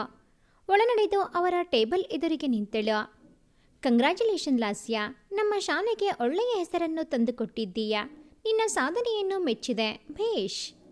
Thank you sir. ಇದೆಲ್ಲ ಸಾಧ್ಯವಾಗಿದ್ದು ಎಲ್ಲರ ಸಹಕಾರ ಬೆಂಬಲ ಇದ್ದಿದ್ದರಿಂದಲೇ. ನಿನ್ನ ಸರಳತೆ ಇಷ್ಟ ಆಯ್ತಮ್ಮ. ಅಂದ ಹಾಗೆ ನಿನಗೆ ಗೊತ್ತಿರೋ ಹಾಗೆ ನಾಳೆ ನಿಮಗೆಲ್ಲ ಬೀಳ್ಕೊಡುಗೆ ಸಮಾರಂಭ ಇಟ್ಕೊಂಡಿದ್ದೇವೆ. ಅದಾದ 2 ದಿನಗಳಲ್ಲಿ ನೀವೆಲ್ಲ ನಿಮ್ಮ ನಿಮ್ಮ ಮನೆಗಳಿಗೆ ಹೋಗಬೇಕಾಗುವುದು. ನಿಮ್ಮ ಚಿಕ್ಕಪ್ಪನಿಗೂ ಆಹ್ವಾನ ಕಳುಹಿಸಿ ಆಗಿದೆ. ಸರಿ ಸರ್, ನಾನು ಎಲ್ಲ ಸಿದ್ಧತೆಗಳನ್ನು ಮಾಡಿಕೊಡ್ತೀನಿ. ಇಲ್ಲಿಗೆ ಬರುವ ಮುಂದೆ ಹೇಗೋ ಏನೋ ಎನ್ನುವ ಪ್ರಶ್ನೆಯಿತ್ತು. ಆದರೆ ಇಲ್ಲಿಂದ ಹೊರಡುವಾಗ ಮುಂದಿನ ಸ್ಪಷ್ಟ ಚಿತ್ರಣ ಇಟ್ಟುಕೊಂಡು ಹೊರಡ್ತಾ ಇದ್ದೀನಿ. ಇದಕ್ಕೆಲ್ಲ ಕಾರಣರಾದ ನಿಮ್ಮೆಲ್ಲರಿಗೂ ಧನ್ಯವಾದ ಸರ್ ಎಂದು ಹೇಳುತ್ತಾ ಕಾರ್ಯಾಲಯದಿಂದ ಹೊರನಡೆದಳು. ಮರುದಿನ 10ನೇ ತರಗತಿಯ ಮಕ್ಕಳಿಗೆಲ್ಲ ಬೀಳ್ಕೊಡುಗೆ ಸಮಾರಂಭ ಏರ್ಪಾಡಾಗಿತ್ತು. ಹುಡುಗಿಯರೆಲ್ಲ ಹೊಸ ಬಟ್ಟೆ ಧರಿಸಿ ಶೃಂಗಾರಗೈದು ಮಿಂಚುತ್ತಿದ್ದರು. ಹುಡುಗರೆಲ್ಲ ತಮ್ಮ ಅಭಿರುಚಿಗೆ ತಕ್ಕಂತೆ ಡ್ರೆಸ್ ಮಾಡಿಕೊಂಡು ಬಂದಿದ್ದರು. ಶಾಲೆ ಅಂದು ಬಣ್ಣ ಬಣ್ಣದ ಚಿಟ್ಟೆಗಳ ತೋಟದಂತೆ ಕಳೆಗಟ್ಟಿತ್ತು. ಕಾರ್ಯಕ್ರಮ ಶುರುವಾಗುವ 1 ಗಂಟೆ ಮುಂಚೆಯೇ ವಿಶ್ವನಾಥ್ ಶಾಲೆಯಲ್ಲಿ ಹಾಜರಿದ್ದರು. ಮೊದಲೆಲ್ಲ ತಿಂಗಳಿಗೊಮ್ಮೆಯಾದರೂ ಬಂದು ನೋಡಿಕೊಂಡು ಹೋಗುತ್ತಿದ್ದ ವಿಶ್ವನಾಥ್ ಕೆಲಸದ ಒತ್ತಡದಿಂದ ಕ್ರಮೇಣವಾಗಿ ಬರುವುದನ್ನು ಕಡಿಮೆ ಮಾಡಿದ್ದರು. ತುಂಬ ದಿನಗಳ ನಂತರ ಕಂಡ ಚಿಕ್ಕಪ್ಪನನ್ನು ನೋಡಿ ಖುಷಿಯಿಂದ ಮಾತನಾಡಿಸಲು ಓಡಿ ಬಂದಳು ಲಾಸ್ಯ. ಚಿಕ್ಕಪ್ಪ, ಹೀಗಿದ್ದೀರಾ? ಒಬ್ಬರೇ ಬಂದಿರಾ? ಚಿಕ್ಕಮ್ಮ ಕಶ್ವಿ ಬರಲಿಲ್ವೇನೋ? ನಾನು ಚೆನ್ನಾಗಿದ್ದೀನಿ ಲಾಸ್ಯ. ಚಿಕ್ಕಮ್ಮನ ಗುಣ ನಿಂಗೆ ಗೊತ್ತಲ್ವಮ್ಮ. ಇನ್ನು ಕಶ್ವಿ ಈ ವರ್ಷ 10ನೇ ತರಗತಿ ಅಲ್ವಾ, ಸ್ಪೆಷಲ್ ಕ್ಲಾಸ್ ಇದೆ ಅಂತ ಹೊರಡಲಿಲ್ಲ. ನೀನು ಹೇಗಿದೆಯಾ ಕಂದ? ಓಹೋ, ಪರವಾಗಿಲ್ಲ ಚಿಕ್ಕಪ್ಪ. ಅವರಿಬ್ಬರನ್ನು ಕೇಳಿದೆ ಅಂತ ಹೇಳಿ. ನಾನು ಆರಾಮಿದ್ದೀನಿ ಚಿಕ್ಕಪ್ಪ. 2 ವರ್ಷಗಳ ಹಿಂದೆ ಗುರುತು ಪರಿಚಯವಿರದ ಜನರೊಂದಿಗೆ ಹೊಸ ಊರಿನಲ್ಲಿ ನಿನ್ನನ್ನು ಒಬ್ಬಂಟಿಯಾಗಿ ಬಿಟ್ಟು ಹೋದಾಗ ಮನಸ್ಸಿಗೆ ತುಂಬ ಬೇಸರವಾಗಿತ್ತು. ತಪ್ಪು ಮಾಡಿಬಿಟ್ಟನ ಎಂದು ಮನಸ್ಸು ಕೊರಗುತ್ತಲೇ ಇತ್ತು. ಆದರೆ ಇಂದು ನಿನ್ನ ನಗುಮೊಗ, ಕಣ್ಣಲ್ಲಿನ ಹೊಳಪು, ನಿನ್ನ ಆತ್ಮವಿಶ್ವಾಸ, ಸಾಧನೆ ನೋಡಿದಾಗ ಅಂದು ನಾನು ಸರಿಯಾಗಿ ಮಾಡಿದೆ ಎಂದು ಹೆಮ್ಮೆಯಾಗುತ್ತಿದೆ. ಹೌದು ಚಿಕ್ಕಪ್ಪ, ಅಂದಿನ ನಿಮ್ಮ ನಿರ್ಧಾರ ನನ್ನ ಬದುಕನ್ನೇ ಬದಲಾಗಿಸಿದೆ. ಚದರಿ ಹೋಗಿದ್ದ ನನ್ನ ಬದುಕನ್ನು ಒಟ್ಟುಗೂಡಿಸಿಕೊಟ್ಟಿದೆ ಎಂದಳು. ಕಾರ್ಯಕ್ರಮ ಪ್ರಾರಂಭವಾಯಿತು. ಪ್ರತಿಭಾ ಪ್ರದರ್ಶನಗಳು, ಸಾಂಸ್ಕೃತಿಕ ಹಾಡು, ನೃತ್ಯಗಳು, ಸಾಧನೆಗೈದ ಮಕ್ಕಳಿಗೆ ಪ್ರಶಸ್ತಿ ಪ್ರದಾನ, ಶಿಕ್ಷಕರಿಂದ ಮುಂದಿನ ಜೀವನಕ್ಕೆ ಸಹಾಯವಾಗುವ ಕೆಲವು ಹಿತವಚನಗಳು, ಮಕ್ಕಳಿಂದ ಶಾಲೆಯ ಅನುಭವದ ಮಾತುಗಳು, ತಮ್ಮಿಂದ ಬೀಳ್ಕೊಂಡು ಮುಂದಿನ ಹೆಜ್ಜೆ ಇಡುತ್ತಿರುವ ಮಕ್ಕಳಿಗೆಲ್ಲ ಶುಭ ಕೋರುವ ನೆನಪಿನ ಕಾಣಿಕೆ ವಿತರಣೆ. ಒಂದರ ಹಿಂದೊಂದು ಸಂಘವಾಗಿ ನಡೆದ ಕಾರ್ಯಕ್ರಮಗಳು ಅಂದಿನ ದಿನದ ಯಶಸ್ಸಿಗೆ ಕಾರಣವಾದವು. ಲಾಸ್ಯ, ಕಾರ್ಯಕ್ರಮವೆಲ್ಲ ತುಂಬ ಚೆನ್ನಾಗಿ ಮೂಡಿಬಂತಮ್ಮ. ನಾನಿನ್ನು ಹೊರಡ್ತೀನಿ. ನಾಡಿದ್ದು ನಿನ್ನ ಬ್ಯಾಗ್ ಪ್ಯಾಕ್ ಮಾಡಿಕೊಂಡು ರೆಡಿಯಾಗಿರೋ. ನಾನು ಬಂದು ನಿನ್ನನ್ನು ಕರೆದುಕೊಂಡು ಹೋಗುವೆ. ಚಿಕ್ಕಪ್ಪನ ಮಾತಿಗೆ ಆಯ್ತು ಎಂದು ತಲೆಯಾಡಿಸಿ ಅವರನ್ನು ಕಳುಹಿಸಿಕೊಟ್ಟಳು. ಬೋರ್ಡಿಂಗ್ ಶಾಲೆಯ ವಾಸದ ಕಡೆಯ 2 ದಿನಗಳ ಪ್ರತೀಕ್ಷಣವನ್ನು ಖುಷಿಯಿಂದ ಅನುಭವಿಸಿದರು ಲಾಸ್ಯ ಮತ್ತು ಅವಳ ಸ್ನೇಹಿತೆಯರು. 2 ವರ್ಷದಲ್ಲಿ ಸಂಪಾದಿಸಿದ್ದ ಸ್ನೇಹವೆಂಬ ಆಸ್ತಿಯನ್ನು ನೆನಪಿನ ಬೊಕ್ಕಸದಲ್ಲಿ ಸುರಕ್ಷಿತವಾಗಿ ಬಂಧಿಸಿ ಇಡಲು ರೂಮಿನಿಂದ ರೂಮಿಗೆ ಆಟೋಗ್ರಾಫ್ ಬುಕ್ಗಳು ಓಡಾಡತೊಡಗಿದವು. ಕಡೆಗೂ ಬೋರ್ಡಿಂಗ್ ಶಾಲೆಗೆ ವಿದಾಯ ಹೇಳುವ ಸಮಯ ಬಂದೇ ಬಿಟ್ಟಿತು. ಇನ್ನು ತಂದೆ ತಾಯಿಯ ಜೊತೆಗಿರಬಹುದು ಎನ್ನುವ ಖುಷಿಯ ಜೊತೆ ದಿನದ ಪ್ರತಿ ಕ್ಷಣವನ್ನು ಹಂಚಿಕೊಂಡ ಸ್ನೇಹಿತರಿಂದ ದೂರವಾಗಬೇಕಿಲ್ಲ ಎಂಬ ನೋವಿನೊಂದಿಗೆ ಅವರವರ ಪಾಲಕರೊಂದಿಗೆ ಮುಂದಿನ ಜೀವನದೆಡೆ ಸಾಗಿದರು. ಇತ್ತ ಲಾಸ್ಯ ಸಹ ತನ್ನ ಬ್ಯಾಗ್ನೊಂದಿಗೆ ರೆಡಿಯಾಗಿ ಚಿಕ್ಕಪ್ಪನ ಜೊತೆ ಹೊರಟಳು. ತಮ್ಮ ಊರಿನ ಬಸ್ ಹತ್ತದೆ ಬೇರೆ ಊರಿನ ಬಸ್ ಹತ್ತಿದ್ದನ್ನು ಕಂಡು, ಚಿಕ್ಕಪ್ಪ, ನಾವೆಲ್ಲಿಗೆ ಹೋಗ್ತಾ ಇರೋದು ಎಂದು ಪ್ರಶ್ನಿಸಿದಳು. ನಾಳೆ ಬೆಳಿಗ್ಗೆ ನಿನಗೆ ಗೊತ್ತಾಗುತ್ತೆ. ಅಂದ ಹಾಗೆ ಮುಂದೇನು ಓದಬೇಕೆಂದುಕೊಂಡಿದ್ದೀಯಾ? ನನಗೆ ಕಾಮರ್ಸ್ ಓದಬೇಕೆಂದು ಆಸೆ. ನೀವೇನು ಹೇಳ್ತೀರಿ? ಸರಿ, ನಿನ್ನಿಷ್ಟದಂತೆ ಆಗಲಿ. ಈಗ ಆರಾಮಾಗಿ ಮಲ್ಗೋ ಎಂದು ಹೇಳಿ ತಾವೂ ನಿದ್ರಿಸಿದರು. ಬೆಳಗಿನ ಎಳೆ ಬಿಸಿಲಿನ ಶಾಖಕ್ಕೆ ಎಚ್ಚರವಾದಾಗ ಕಣ್ಣು ತೆರೆದು ಕಿಟಕಿಯಿಂದ ನೋಡಿದರೆ ಎಲ್ಲೆಲ್ಲೂ ವಾಹನಗಳು. ಕಿಟಕಿಯಿಂದ ಕಾಣುತ್ತಿದ್ದ ಅಂಗಡಿಗಳ ವಿಳಾಸದಿಂದ ತಾನು ಬಂದಿರುವುದು ಬೆಂಗಳೂರೆಂಬ ಮಹಾನಗರಿಗೆ ಎಂದರಿತಳು. ಮೆಜೆಸ್ಟಿಕ್ನಲ್ಲಿ ಇಳಿದು ಅಲ್ಲಿಂದ ಮತ್ತೆ ಆಟೋದಲ್ಲಿ ಸಾಗಿತು ಅವರ ಪ್ರಯಾಣ. ತಲುಪಿಸಬೇಕಾದ ಸ್ಥಳಕ್ಕೆ ಅವರಿಬ್ಬರನ್ನೂ ತಲುಪಿಸಿ ಆಟೋ ಮುಂದಿನ ಪ್ರಯಾಣಿಕರನ್ನು ಹುಡುಕುತ್ತಾ ಹೊರಟಿತು. ಲಾಸ್ಯ ಒಮ್ಮೆ ತನ್ನೆದುರಿಗಿದ್ದ ಮನೆಯನ್ನು ವೀಕ್ಷಿಸಿದಳು. ಸುಂದರವಾದ ಮನೆ. ಬಾ ಲಾಸ್ಯ ಎನ್ನುತ್ತಾ ವಿಶ್ವನಾಥ್ ಗೇಟ್ ತೆಗೆದು ಅವಳನ್ನು ಕರೆದುಕೊಂಡು ಹೊಳನಡೆದರು. ಕಾಲು ಹಾದಿಯ ಪಕ್ಕದಲ್ಲಿ ನಳನಳಿಸುತ್ತಿದ್ದ ಹಸಿರು ಲಾನ್, ಮಧ್ಯದಲ್ಲಿ ನಗುತ್ತಿದ್ದ ಅರಳಿದ ಹೂವುಗಳು ಬಂದ ಅತಿಥಿಗಳನ್ನು ಸ್ವಾಗತಿಸುತ್ತಿದ್ದವು. ಬಾಗಿಲ ಬಳಿ ನಿಂತು ಕರೆಗಂಟೆ ಹೊತ್ತಿದ್ದರು ವಿಶ್ವನಾಥ್. 1-2 ನಿಮಿಷದೊಳಗೆ ಬಾಗಿಲು ತೆಗೆಯಿತು. ಓಹೋ, ಮಿಸ್ಟರ್ ವಿಶ್ವನಾಥ್, ಬನ್ನಿ ಬನ್ನಿ, ನಿಮ್ಮ ಬರುವನ್ನೇ ಕಾಯ್ತಾ ಇದ್ವಿ ಎನ್ನುತ್ತಾ ಪ್ರೀತಿಯಿಂದ ಬರಮಾಡಿಕೊಂಡರು ರಘುರಾಯರು. ಹೊರಾಂಗಣದ ಅಂದವನ್ನು ಮೀರಿಸುವಂತಿತ್ತು ಮನೆಯ ಒಳಾಂಗಣದ ನೋಟ. ಮನೆಯ ಇಂಚಿಂಚನ್ನು ಸೂಕ್ಷ್ಮವಾಗಿ ಗಮನಿಸಿದಳು ಲಾಸ್ಯ. ಮನೆಗೆ ಹೊಂದುವಂತಹ ಅಲಂಕಾರಿಕ ವಸ್ತುಗಳಿಂದ ಮನೆ ಕಂಗೊಳಿಸುತ್ತಿತ್ತು. ಮನೆಯ ಪ್ರಶಾಂತತೆ ಹಿಡಿಸಿತು ಲಾಸ್ಯಾಗೆ. ಸೀತಾ, ಸೀತಾ, ನೋಡು ಯಾರು ಬಂದಿದ್ದಾರೆಂದು ಪತ್ನಿಯನ್ನು ಕರೆದರು. ಸೊಂಟಕ್ಕೆ ಸಿಕ್ಕಿಸಿದ್ದ ಸೆರಗಿನ ತುದಿಯನ್ನು ಬಿಡಿಸಿ ಒದ್ದೆಯಾದ ಕೈಗಳನ್ನು ಸೆರಗಿನಲ್ಲಿ ಒರೆಸಿಕೊಳ್ಳುತ್ತಾ ಅಡುಗೆ ಮನೆಯಿಂದ ಹೊರಬಂದರು ಸೀತಾರವರು. ಹೋ, ವಿಶ್ವನಾಥ್ ಅವರು. ನಮಸ್ಕಾರ ವಿಶ್ವನಾಥ್ ಅವರೇ, ಹೇಗಿದ್ದೀರಾ? ಮನೆಯಲ್ಲೆಲ್ಲ ಸೌಖ್ಯ ತಾನೇ? ನಾನು ಕ್ಷೇಮವಾಗಿದ್ದೀನಿ. ಮನೆಯಲ್ಲೂ ಎಲ್ಲರೂ ಕ್ಷೇಮವಾಗಿದ್ದಾರೆ. ಇವಳು ಲಾಸ್ಯ, ನನ್ನ ಅಣ್ಣ ಮಂಜುನಾಥ್ನ ಮಗಳು. ಲಾಸ್ಯಾಳನ್ನು ಪರಿಚಯಿಸಿದರು ವಿಶ್ವನಾಥ್. ನಿನ್ನ ಹೆಸರಿನಷ್ಟೇ ಮುದ್ದಾಗಿದ್ದೀಯಾ ಕಣೆ. ತಲೆ ಸವರಿ ಮೆಚ್ಚುಗೆ ಸೂಸಿದರು ಸೀತಾರವರು. ಸರಿ ಸರಿ, ಪ್ರಯಾಣ ಮಾಡಿ ದಂಡಿರ್ತೀರಾ. ಮೊದಲು ಕೈಕಾಲ ತೊಳೆದು ಫ್ರೆಶ್ ಆಗಿ ಬನ್ನಿ. ತಿಂಡಿ ಕಾಫಿ ಆದಮೇಲೆ ನಿಧಾನವಾಗಿ ಮಾತನಾಡೋಣ. ಸೀತಾ, ಈ ಮಗುನ ಕರೆದುಕೊಂಡು ಹೋಗಿ ಕೋಣೆ ತೋರಿಸು ಎಂದರು ರಘುರಾಯರು. ಬಾಕಂದ ಎನ್ನುತ್ತಾ ಸೀತಾ ಲಾಸ್ಯಾಳನ್ನು ಕೋಣೆಗೆ ಫ್ರೆಶ್ ಆಗಲು ಕರೆದುಕೊಂಡು ಹೋದರು. ವಿಶ್ವನಾಥ್ ಲಾಸ್ಯ ಇಬ್ಬರು ಫ್ರೆಶ್ ಆಗಿ ಬರುವ ಹೊತ್ತಿಗೆ ಡೈನಿಂಗ್ ಟೇಬಲ್ ಮೇಲೆ ಹಬೆಯಾಡುತ್ತಿದ್ದ ಬಿಸಿ ಬಿಸಿ ಇಡ್ಲಿ, ಚಟ್ನಿ, ಘಮಘಮಿಸುತ್ತಿರುವ ಸಾಂಬಾರ್ ರೆಡಿಯಾಗಿತ್ತು. ಎಲ್ಲರೂ ತಿಂಡಿ ಕಾಫಿ ಸೇವಿಸಿದ ನಂತರ ಹಾಲ್ನಲ್ಲಿ, ಲಾಸ್ಯ, ನಾವ್ಯಾರು ಎಂಬ ಪ್ರಶ್ನೆ ನಿನಗೆ ಇದಾಗಲೇ ಕಾಡುತ್ತಿರಬಹುದು ಅಲ್ವಾ? ಕೆಲವು ವರ್ಷಗಳ ಹಿಂದೆ ನಾವು ನಿಮ್ಮ ಊರಿನಲ್ಲಿಯೇ ಇದ್ದೆವಮ್ಮ. ಜಮೀನಿನ ವಿಷಯದಲ್ಲಿ ನಾನೊಂದು ಸಮಸ್ಯೆಯಲ್ಲಿ ಸಿಲುಕಿಕೊಂಡಿದ್ದೆ. ನಾನು ನಂಬಿದ ವ್ಯಕ್ತಿಯಿಂದಲೇ ಮೋಸ ಹೋಗಿದ್ದೆ. ಆ ಸಮಯದಲ್ಲಿ ನಿನ್ನ ತಂದೆ ಮಂಜುನಾಥ್ ನನ್ನ ಸಹಾಯಕ್ಕೆ ನಿಂತರು. ಬ್ಯಾಂಕ್ ವ್ಯವಹಾರಗಳೆಲ್ಲವನ್ನು ಅವರೇ ನಿಭಾಯಿಸಿ ನನಗೆ ಕಡೆಗೂ ನ್ಯಾಯ ಸಿಗುವ ಹಾಗೆ ಮಾಡಿದರು. ಅಂದಿನಿಂದ ವಯಸ್ಸಿನಲ್ಲಿ ನಾನು ಅವನಿಗಿಂತ ಹಿರಿಯನಾದರೂ ಒಳ್ಳೆಯ ಸ್ನೇಹ ಬೆಳೆಯಿತು. ಅವನು ಮಾಡಿದ ಉಪಕಾರಕ್ಕೆ ಪ್ರತ್ಯುಪಕಾರ ಮಾಡಲು ಹೋದಾಗಲೆಲ್ಲ ಸ್ನೇಹಿತರ ಮಧ್ಯೆ ಇದೆಲ್ಲ ಯಾಕೆ? ಅಷ್ಟಕ್ಕೂ ಸಹಾಯ ಮಾಡಲೇಬೇಕು ಎನ್ನಿಸಿದರೆ ಸಮಯ ಬಂದಾಗ ಮಾಡಿದರಾಯಿತು ಬಿಡಿ ಎಂದು ಮಾತು ಮರೆಸುತ್ತಿದ್ದ. ಅದೇ ಸಮಯಕ್ಕೆ ಸರಿಯಾಗಿ ನನಗೆ ಬೆಂಗಳೂರಿಗೆ ವರ್ಗಾವಣೆಯಾಗಿದ್ದರಿಂದ ನಾವಿಲ್ಲಿ ಬಂದು ನೆಲೆಸಿದೆವು.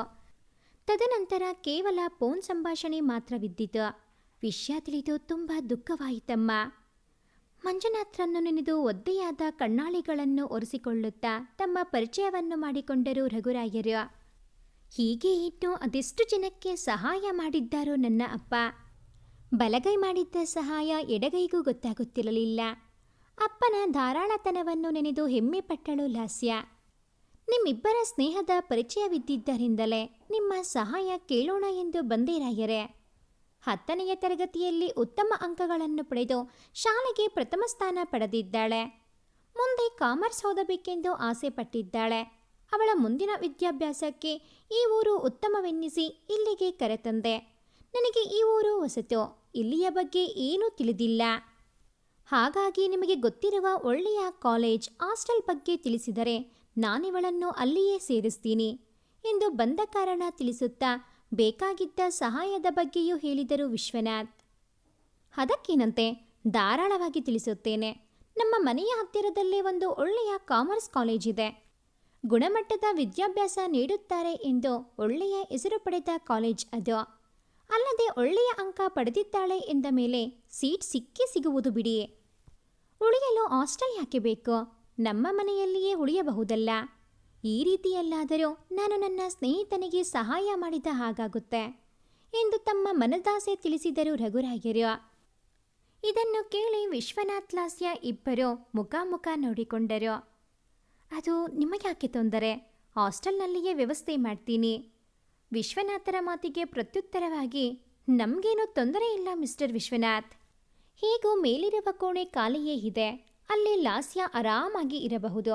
ಅಲ್ಲದೆ ನಮ್ಮ ಮನೆಯಿಂದ ಕಾಲೇಜ್ಗೆ ಬಸ್ ಕೂಡ ತುಂಬ ಇವೆ. ಹೋಗಿ ಬಂದು ಮಾಡಲು ಅನುಕೂಲ.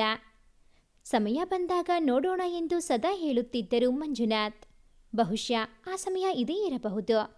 ಪ್ರತ್ಯುಪಕಾರ ಮಾಡಲು ಸಿಕ್ಕ ಈ ಅವಕಾಶವನ್ನು ತಪ್ಪಿಸಬೇಡಿ ಎಂದು ಬೇಡಿಕೊಂಡ ರಾಯರನ್ನು ನೋಡಿ ವಿಶ್ವನಾಥ್ ಹಾಗೂ ಲಾಸ್ಯ ಸಮ್ಮತಿಸಿದರು. ಇಬ್ಬರ ಸಮ್ಮತಿಯನ್ನು ಕಂಡು, ಹಬ್ಬ, ಮನೆ ತುಂಬ ಓಡಾಡಿಕೊಂಡಿರುವ ಒಂದು ಹೆಣ್ಣು ಬೇಕು ಈ ಮನೆಗೆ ಎಂದು ಎಷ್ಟು ದಿನಗಳಿಂದ ಆಸೆ ಪಡುತ್ತಿದ್ದೆ. ನನ್ನ ಆಸೆ ಅಂತೂ ಈಡೇರುತ್ತಿದೆ ಎಂದಾಯಿತು ಎಂದು ಸೀತಾರವರು ತಮ್ಮ ಸಂತಸವನ್ನು ಹಂಚಿಕೊಂಡರು. ಸೀತಾ, ಇವಳನ್ನು ಕರೆದುಕೊಂಡು ಹೋಗಿ ಮೇಲಿನ ರೂಮ್ ತೋರಿಸಿಕೊಂಡು ಬಾ ಎಂದು ಪತ್ನಿಗೆ ಆಜ್ಞೆ ಇತ್ತು. ಹೋಗಮ್ಮ ಲಾಸ್ಯ, ರೂಮ್ ನೋಡಿಕೊಂಡು ಬಾ ಎಂದು ಲಾಸ್ಯಾಳನ್ನು ಸೀತಾರವರೊಡನೆ ಮಹಡಿಗೆ ಕಳುಹಿಸಿದರು. ಅವರಿಬ್ಬರೂ ಮಹಡಿ ಹತ್ತುತ್ತಿದ್ದಂತೆ, ನಿಮಗೊಬ್ಬ ಮಗ ಇದ್ದಾನೆ ಅಲ್ವಾ?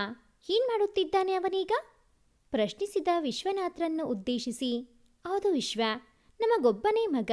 ಅವನಿಗೆ ಸಂಗೀತದ ಬಗ್ಗೆ ತೀರಾ ಒಲವು. ಅದರಲ್ಲೇ ಭವಿಷ್ಯ ಕಟ್ಟಿಕೊಳ್ಳಬೇಕೆಂಬುದು ಅವನ ಆಸೆ.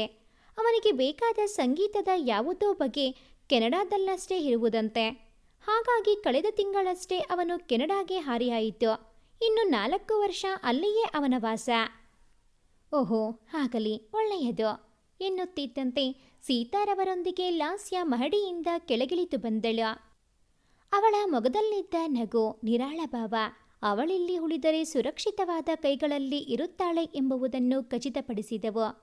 ಅವರಿಬ್ಬರನ್ನು ಕಂಡು, ರೂಮ್ ಇಷ್ಟವಾಯಿತೇನಮ್ಮ ಲಾಸ್ಯ ಎಂದು ಅವಳ ಅಭಿಪ್ರಾಯವನ್ನು ಕೇಳಿದರು ರಘುರಾಯರು. ಹೌದು ಅಂಕಲ್, ಇಷ್ಟ ಆಯಿತು. ಹಾಗಿದ್ರೆ ನಾಳೆನ ಹೋಗಿ ಕಾಲೇಜ್ ನೋಡಿಕೊಂಡು ಬರೋಣ.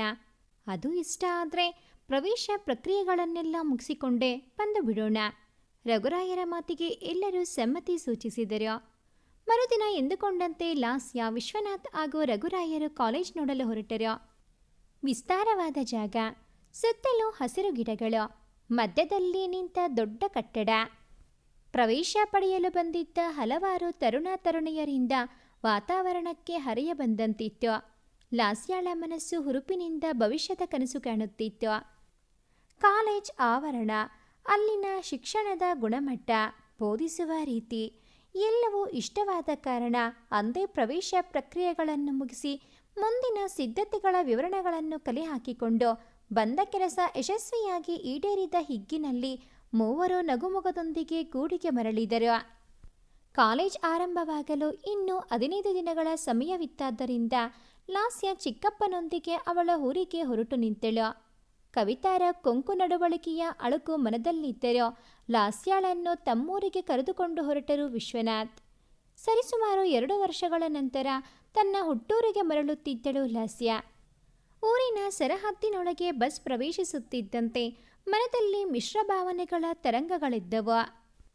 ಒಂದೆಡೆ ತನ್ನವರೊಂದಿಗೆ ಕಳೆದ ಸಂತಸದ ಕ್ಷಣಗಳು, ಮತ್ತೊಂದೆಡೆ ಹಡೆದವರನ್ನು ಕಳೆದುಕೊಂಡ ಎಂದು ಮಾಯದ ನೋವು. ನೆನಪುಗಳ ಒಯ್ದಾಟದಲ್ಲಿ ನೊಂದ ಮನಸ್ಸು ಹಗುರಗೊಳ್ಳಲು ಕಣ್ಣೀರಿನ ಮೊರೆ ಹೊಕ್ಕಿತು. ಆದರೆ ಆಳವಾಗಿ ಬೇರೂರಿದ್ದ ತಂದೆಯ ಮಾತುಗಳಿಂದ ದೃಢವಾಗಿದ್ದ ಲಾಸ್ಯಾಳ ಚಿತ್ತ ಕಣ್ಣೀರಿಗೆ ಹಣತೆ ನೀಡಲಿಲ್ಲ. ತನ್ನೊಳಗಾದ ಬದಲಾವಣೆಗಳನ್ನು ಕಂಡು ಸ್ವತಃ ಅಚ್ಚರಿಗೊಂಡಳು ಲಾಸ್ಯ. 2 ವರ್ಷಗಳಲ್ಲಿ ಅಭಿವೃದ್ಧಿಯ ಹೊಸ ದಿರಿಸನ್ನು ಹೊತ್ತು ಕಂಗೊಳಿಸುತ್ತಿದ್ದ ತನ್ನ ತವರಿನ ಅಂದವನ್ನು ಬೆರಗುಗಣ್ಣಿನಿಂದ ತುಂಬಿಕೊಂಡಳು. ಅಕ್ಕ, ಎಷ್ಟು ದಿನಗಳಾಯ್ತೆ ನಿನ್ನ ನೋಡಿ. ಅಂತೂ ಈಗ ಬಂದ್ಯಲ್ಲ, ಮುದ್ದಾಗಿ ಕಾಣ್ತಿದೆಯೇ ಅಕ್ಕ ಗೇಟ್ ತೆಗೆಯುತ್ತಲೇ ಓಡಿ ಬಂದು ಅಕ್ಕನನ್ನು ತಬ್ಬಿಕೊಂಡ ಕಶ್ವೀಳ ಆನಂದಕ್ಕೆ ಪಾರವೇ ಇರಲಿಲ್ಲ. ತಬ್ಬುಗೆಯಿಂದ ಬಿಡಿಸಿಕೊಂಡು ತಂಗಿಯ ಮಗುವನ್ನು ಬೊಗಸೆಯಲ್ಲಿ ಹಿಡಿದು, ನೀನು ಮುದ್ದಾಗಿರುವುದಕ್ಕೆ ನಿನಗೆಲ್ಲ ಮುದ್ದಾಗಿ ಕಾಣುವುದು ಕಶ್ವಿ. ಹೇಗಿದೆಯೇ? ಸ್ಟಡೀಸ್ ಎಲ್ಲ ಹೇಗೆ ಮಾಡ್ತಿದೀಯಾ? ತಂಗಿಯನ್ನು ಪ್ರೀತಿಯಿಂದ ವಿಚಾರಿಸಿಕೊಂಡಳು ಲಾಸ್ಯ. ನೀನೊಬ್ಳು ಬಾಕಿ ಇದ್ದೆ ನೋಡು ಸ್ಟಡೀಸ್ ಬಗ್ಗೆ ಕೇಳೋದಕ್ಕೆ. ನನ್ಗಂತೂ ಸಾಕಾಗಿ ಹೋಗಿದೆ ಕಣೆ ಎಲ್ಲರ ಉಪದೇಶ ಕೇಳಿ. ನೀನಾದರೂ ಸುಮ್ಮನಿರೇ ಅಕ್ಕ. ಅಕ್ಕ ತಂಗಿ ಇಲ್ಲಿ ಮಾತಾಡ್ತಾ ಇರ್ತೀರೋ ಇಲ್ಲ ಮನೆ ಒಳಗೆ ಬರ್ತೀರೋ? ಸೋದರಿಯರ ಮಾತಿಗೆ ಕತ್ತರಿ ಹಾಕಿ ಇಬ್ಬರನ್ನೂ ಒಳಗೆ ಕರೆದುಕೊಂಡು ಹೋದರು ವಿಶ್ವನಾಥ್. ಲಾಸ್ಯಾಳ ಆಗಮನ ಎಲ್ಲರಲ್ಲೂ ಹೊಸತನ ಮೂಡಿಸಿದರೆ ಅಲ್ಲೊಬ್ಬರ ಮುಖ ಮಾತ್ರ ಕೋಪದಿಂದ ಕೆಂಪೇರಿತ್ತು. 2 ವರ್ಷಗಳಲ್ಲಿ ವಿಶ್ವ ಎಷ್ಟೆಲ್ಲ ಮುಂದೆ ಹೋಗಿದ್ದರೋ ಲಾಸ್ಯ ಎಡೆಗಿನ ಕವಿತಾರ ಧೋರಣೆ ಮಾತ್ರ ನಿಂತಲ್ಲೇ ನಿಂತಿತ್ತು. ಅವರು ತಮ್ಮ ಕುಹಕ ಬುದ್ಧಿಯನ್ನು ತೋರಿ ತಮ್ಮತನವನ್ನು ಮೆರೆಯಲು ಮರೆಯಲಿಲ್ಲ. ಆದರೆ ಅವುಗಳನ್ನು ಸ್ವೀಕರಿಸುವ ಲಾಸ್ಯಾಳ ಮನಸ್ಥಿತಿ ಸಂಪೂರ್ಣ ಬದಲಾಗಿತ್ತು. ಚಿಕ್ಕಮ್ಮನ ಮಾತುಗಳನ್ನು ಶಿಲೆಗೆ ಬೀಳುವ ಉಳಿಪೆಟ್ಟು ಎಂದುಕೊಂಡು ಸಮಾಧಾನದಿಂದಲೇ ಸ್ವೀಕರಿಸಿದಳು ಲಾಸ್ಯ. ತಾನು ಉಳಿದ ತನ್ನ ಮನೆಯ ಬಳಿ ಹೋದಾಗ ಅಲ್ಲಿರುವ ಬಾಡಿಗೆದಾರರು ಮನೆಯನ್ನು ಹೊಪ್ಪ ಹೋರಣವಾಗಿಟ್ಟಿರುವುದನ್ನು ಕಂಡು ನೆಮ್ಮದಿಯಾಗಿತ್ತು. ಚಿಕ್ಕಪ್ಪ ಮತ್ತು ಕಶ್ವೀರೊಂದಿಗೆ ಸುಂದರ ಸಮಯವನ್ನು ಕಳೆದು ಮರಳಿ ಮಹಾನಗರಿಯತ್ತ ಪ್ರಯಾಣ ಬೆಳೆಸಿದಳು. ಜೀವನದ ಹೊಸ ಘಟ್ಟದ ಮೊದಲ ಹೆಜ್ಜೆ ಇಡುವ ಸಮಯ. ಕೆಲವು ದಿನಗಳ ಹಿಂದೆ ಅಷ್ಟೇ ಪರಿಚಯವಾದರೂ ರಘುರಾಯರು ಮತ್ತು ಸೀತಾರವರು ತೋರುತ್ತಿದ್ದ ಪ್ರೀತಿ ಕಾಳಜಿ ಎಷ್ಟೋ ವರ್ಷಗಳ ಬಂಧವೇನೋ ಎನಿಸುತ್ತಿತ್ತು ಲಾಸ್ಯಾಗೆ. ಇದ್ದ ಒಬ್ಬ ಮಗನು ವಿದೇಶಕ್ಕೆ ಹೋಗಿದ್ದರಿಂದ ಮಕ್ಕಳಿಲ್ಲದೆ ಬಿಕೋ ಎನ್ನುತ್ತಿದ್ದ ಮನೆ ಲಾಸ್ಯಾಳಿಂದ ಹೊಸ ಗೆಲುವು ಪಡೆದಿತ್ತು. ತನ್ನ ಅಭಿರುಚಿಗೆ ತಕ್ಕಂತೆ ಸಿಕ್ಕ ಗೆಳತಿಯರೊಡನೆ ಎಳೆ ಎಳೆಯಾಗಿ ಬೋಧಿಸುವ ಶಿಕ್ಷಕರ ಮಾರ್ಗದರ್ಶನದಲ್ಲಿ ಯಾವ ತೊಡಗುಗಳಿಲ್ಲದೆ ಸುಗಮವಾಗಿ ಸಾಗುತ್ತಿತ್ತು ಲಾಸ್ಯಾಳ ಕಾಲೇಜ್ ಜೀವನ. ಏರು ತಗ್ಗಿಲ್ಲದ ಸಮನಾದ ರಸ್ತೆಯಲ್ಲಿ ದೂರ ಕ್ರಮಿಸಿದ್ದೇ ಗೊತ್ತಾಗದ ಹಾಗೆ ಜೀವನ ಸುಸೂತ್ರವಾಗಿ ಸಾಗುತ್ತಿದ್ದಾಗ ದಿನಗಳು ಉರುಳುವುದೇ ತಿಳಿಯುವುದಿಲ್ಲ. ನೋಡುತ್ತಾ 2 ವರ್ಷಗಳು ಕಳೆದೇ ಹೋದವು. ಅವಳ ಪರಿಶ್ರಮಕ್ಕೆ ತಕ್ಕ ಫಲಿತಾಂಶವನ್ನು ಪಡೆದು ತನ್ನ ಮುಂದಿನ ವಿದ್ಯಾಭ್ಯಾಸವನ್ನು ಬಿಸ್ನೆಸ್ ಮ್ಯಾನೇಜ್ಮೆಂಟ್ನಲ್ಲಿ ಮುಂದುವರಿಸಲು ನಿರ್ಧರಿಸಿದಳು. ಅವಳ ನಿರ್ಧಾರಕ್ಕೆ ತಲೆದೂಗಿದ ವಿಶ್ವನಾಥ್ ಮತ್ತು ರಘುರಾಯರು ಅವಳಿಷ್ಟದ ಕಾಲೇಜಿನಲ್ಲಿ ಅವಳಿಷ್ಟಪಟ್ಟ BBM ಕೋರ್ಸ್ಗೆ ಸೇರಿಸಿದರು. ಮೊದಮೊದಲು ತಾನು ಎಣಿಸಿದ್ದಕ್ಕಿಂತ ಬಿಸ್ನೆಸ್ ಮ್ಯಾನೇಜ್ಮೆಂಟ್ ವಿಷಯಗಳು ಕಷ್ಟವೆನಿಸತೊಡಗಿದವು. ಆದರೂ ಆಸಕ್ತಿ ಇದ್ದ ಕಾರಣ ಶ್ರದ್ಧೆಯಿಂದ ಓದಿ ವಿಷಯಗಳ ಮೇಲೆ ಹಿಡಿತ ಸಾಧಿಸಿದಳು. ಗುರುಗಳಿಂದ ಶಿಸ್ತಿನ ಶಿಷ್ಯೆ ಎನಿಸಿಕೊಂಡಳು. ಪ್ರತ್ಯೇತರ ಚಟುವಟಿಕೆಗಳಲ್ಲೂ ಎತ್ತಿದ ಕೈ. ಸಂಗೀತ, ನೃತ್ಯ, ಚರ್ಚಾ ಸ್ಪರ್ಧೆಗಳಲ್ಲಿ ಸದಾ ಮುಂಚೂಣಿಯಲ್ಲಿರುತ್ತಿದ್ದಳು. ತನ್ನ ಸ್ನೇಹಭಾವದಿಂದ ಎಲ್ಲರ ಮೆಚ್ಚಿನ ಕುವರಿಯಾದಳು ಲಾಸ್ಯ. ಅದು BBMನ ಅಂತಿಮ ವರ್ಷ. ಇಷ್ಟು ವರ್ಷ ಸರಾಗವಾಗಿ ಸಾಗುತ್ತಿದ್ದ ಲಾಸ್ಯಾಳ ಜೀವನಕ್ಕೊಂದು ತಿರುವು ಬರುವುದರಲ್ಲಿತ್ತು. ಲೋ ವರುಣ್, ಇಂಡಿಯಾಗೆ ವಾಪಸ್ ಹೋಗೋ ಪ್ಲಾನ್ ಇದೆಯೋ ಇಲ್ಲೋ? ಫೇರ್ವೆಲ್ ಪಾರ್ಟಿ ಹ್ಯಾಂಗ್ ಓವರ್ ಇನ್ನೂ ಇಳಿಯಿಲ್ವಾ? ಪ್ಯಾಕಿಂಗ್ ಮಾಡಿಕೊಳ್ಳೋದಿಲ್ವಾ? ಅಮೃತ್ ವರುಣ್ಣನ್ನು ಹೆಬ್ಬಿಸುತ್ತಲೇ ಇದ್ದ. ಹೀರೋ, ಅದಕ್ಕೇನು ಅವಸರ? ಮಾಡಿಕೊಂಡರಾಯಿತು. ಸರಿದ ಮುಸುಕನ್ನು ಎಳೆದುಕೊಳ್ಳುತ್ತಾ ಉತ್ತರಿಸಿದ ವರುಣ್. ನಿಮ್ಮಮ್ಮ ಬೈಯೋದಕ್ಕೂ ನೀನು ಮಾಡೋದಕ್ಕೂ ಸರಿಯಾಗಿದೆ ಕಣೋ, ಏನಾದರೂ ಮಾಡ್ಕೋ. ಗೆಳೆಯನನ್ನು ಬೈದುಕೊಳ್ಳುತ್ತಾ ಬ್ಲಾಕ್ ಕಾಫಿ ಈರುತ್ತಾ ಕುಳಿತ ಅಮೃತ್. ವರುಣ್ ರಘುರಾಯರ ಏಕೈಕ ಸುಪುತ್ರ. ಕೆನಡಾಗೆ ಸಂಗೀತ ಕಲಿಯಲು ಬಂದು 4 ವರ್ಷಗಳಾಗಿತ್ತು. ಅಮೃತ್ ಎಂಬ ಭಾರತೀಯ ವಿದ್ಯಾರ್ಥಿಯೊಂದಿಗೆ ಮನೆ ಹಂಚಿಕೊಂಡಿದ್ದ. ಬಂದ 4 ವರ್ಷಗಳಲ್ಲಿ ಒಂದು ಬಾರಿಯೂ ಭಾರತಕ್ಕೆ ಭೇಟಿ ನೀಡಿರಲಿಲ್ಲ. ಈಗ ಕಲಿಕೆಯೆಲ್ಲ ಮುಗಿದು ಮರಳಿ ಸ್ವದೇಶಕ್ಕೆ ಹೊರಡುವ ಸಮಯ ಬಂದಿತ್ತು. ಎಷ್ಟು ಒಳ್ಳೆಯ ನಿದ್ದೆಯಲ್ಲಿದ್ದೆ. ಸಿಹಿ ನಿದ್ದೆಯನ್ನೆಲ್ಲ ಹಾಳು ಮಾಡಿದ. ಇನ್ನೆಲ್ಲಿ ಬರಬೇಕು ನಿದ್ದೆ? ಲಗೇಜ್ ಪ್ಯಾಕ್ ಮಾಡಿಕೊಂಡರಾಯಿತು. ನಿದ್ದೆಗೆಡಿಸಿದ ಸ್ನೇಹಿತನನ್ನು ಬೈದುಕೊಳ್ಳುತ್ತಾ ಬೆಟ್ಟಿಂದ ಮೇಲೆದ್ದ ವರುಣ್. ಆಗಲೇ ಸಮಯ 6 ಗಂಟೆ ಎಂದು ತೋರಿಸುತ್ತಿತ್ತು ಗಡಿಯಾರ. ಅಯ್ಯೋ, 6 ಗಂಟೆನಾ? ಲೋ ಅಮೃತ್, ಹೇಳೋದಲ್ವೇನೋ? ಇನ್ನೂ ಏನೂ ಪ್ಯಾಕ್ ಮಾಡಿಲ್ಲ ನಾನು. ಸ್ವಲ್ಪ ಕೈ ಜೋಡಿಸುಬಾರೋ? ನಾನು ಇಷ್ಟೊತ್ತು ಏನು ಭಜನೆ ಮಾಡ್ತಿದ್ನೇನಪ್ಪ ಸುಕುಮಾರ? ಅದನ್ನೇ ಅಲ್ವಾ ಹೇಳಿದ್ದು. ಎದ್ದೇಳೋ ಅಂದರೆ ಮುಸುಕು ಇಳಿದು ಮಲಗಿದ್ದೆ. ನೀನೇ ಮಾಡಿಕೋ. ತಪ್ಪಾಯ್ತು ಕಣಲೋ, ಬಾರೋ. ಇಂದು ಗೋಗರಿಯುತ್ತಾ ತನ್ನ ಬ್ಯಾಗ್ಗಳನ್ನೆಲ್ಲ ತೆಗೆದಿಟ್ಟುಕೊಂಡ. ಇದಕ್ಕೇನು ಕಡಿಮೆ ಇಲ್ಲ, ಮಾಡೋದೆಲ್ಲ ಮಾಡಿಬಿಡೋದು, ಆಮೇಲೆ ತಪ್ಪಾಯಿತು ಅನ್ನೋದು. ಏನೋ ಪಾಪ, ನಾಳೆ ಹೊರಡ್ತಿದೆಯಲ್ಲ ಅಂತ ಸಹಾಯ ಮಾಡ್ತೀನಿ. ಅಮೃತ್ ಕೂಡ ಗೆಳೆಯನ ಸಹಾಯಕ್ಕೆ ನಿಂತ. ಇಬ್ಬರೂ ಸೇರಿ ಹಳೆಯದನ್ನು ಮೆಲುಕು ಹಾಕುತ್ತಾ ಮುಂದಿನ ಭವಿಷ್ಯದ ಬಗ್ಗೆ ಚರ್ಚಿಸುತ್ತಾ ಎಲ್ಲವನ್ನೂ ಬ್ಯಾಗ್ನಲ್ಲಿ ತುಂಬತೊಡಗಿದರು. 4 ಕೈಗಳಿಂದ ಕೆಲಸ ಬೇಗ ಮುಗಿದು ಹೋಯಿತು.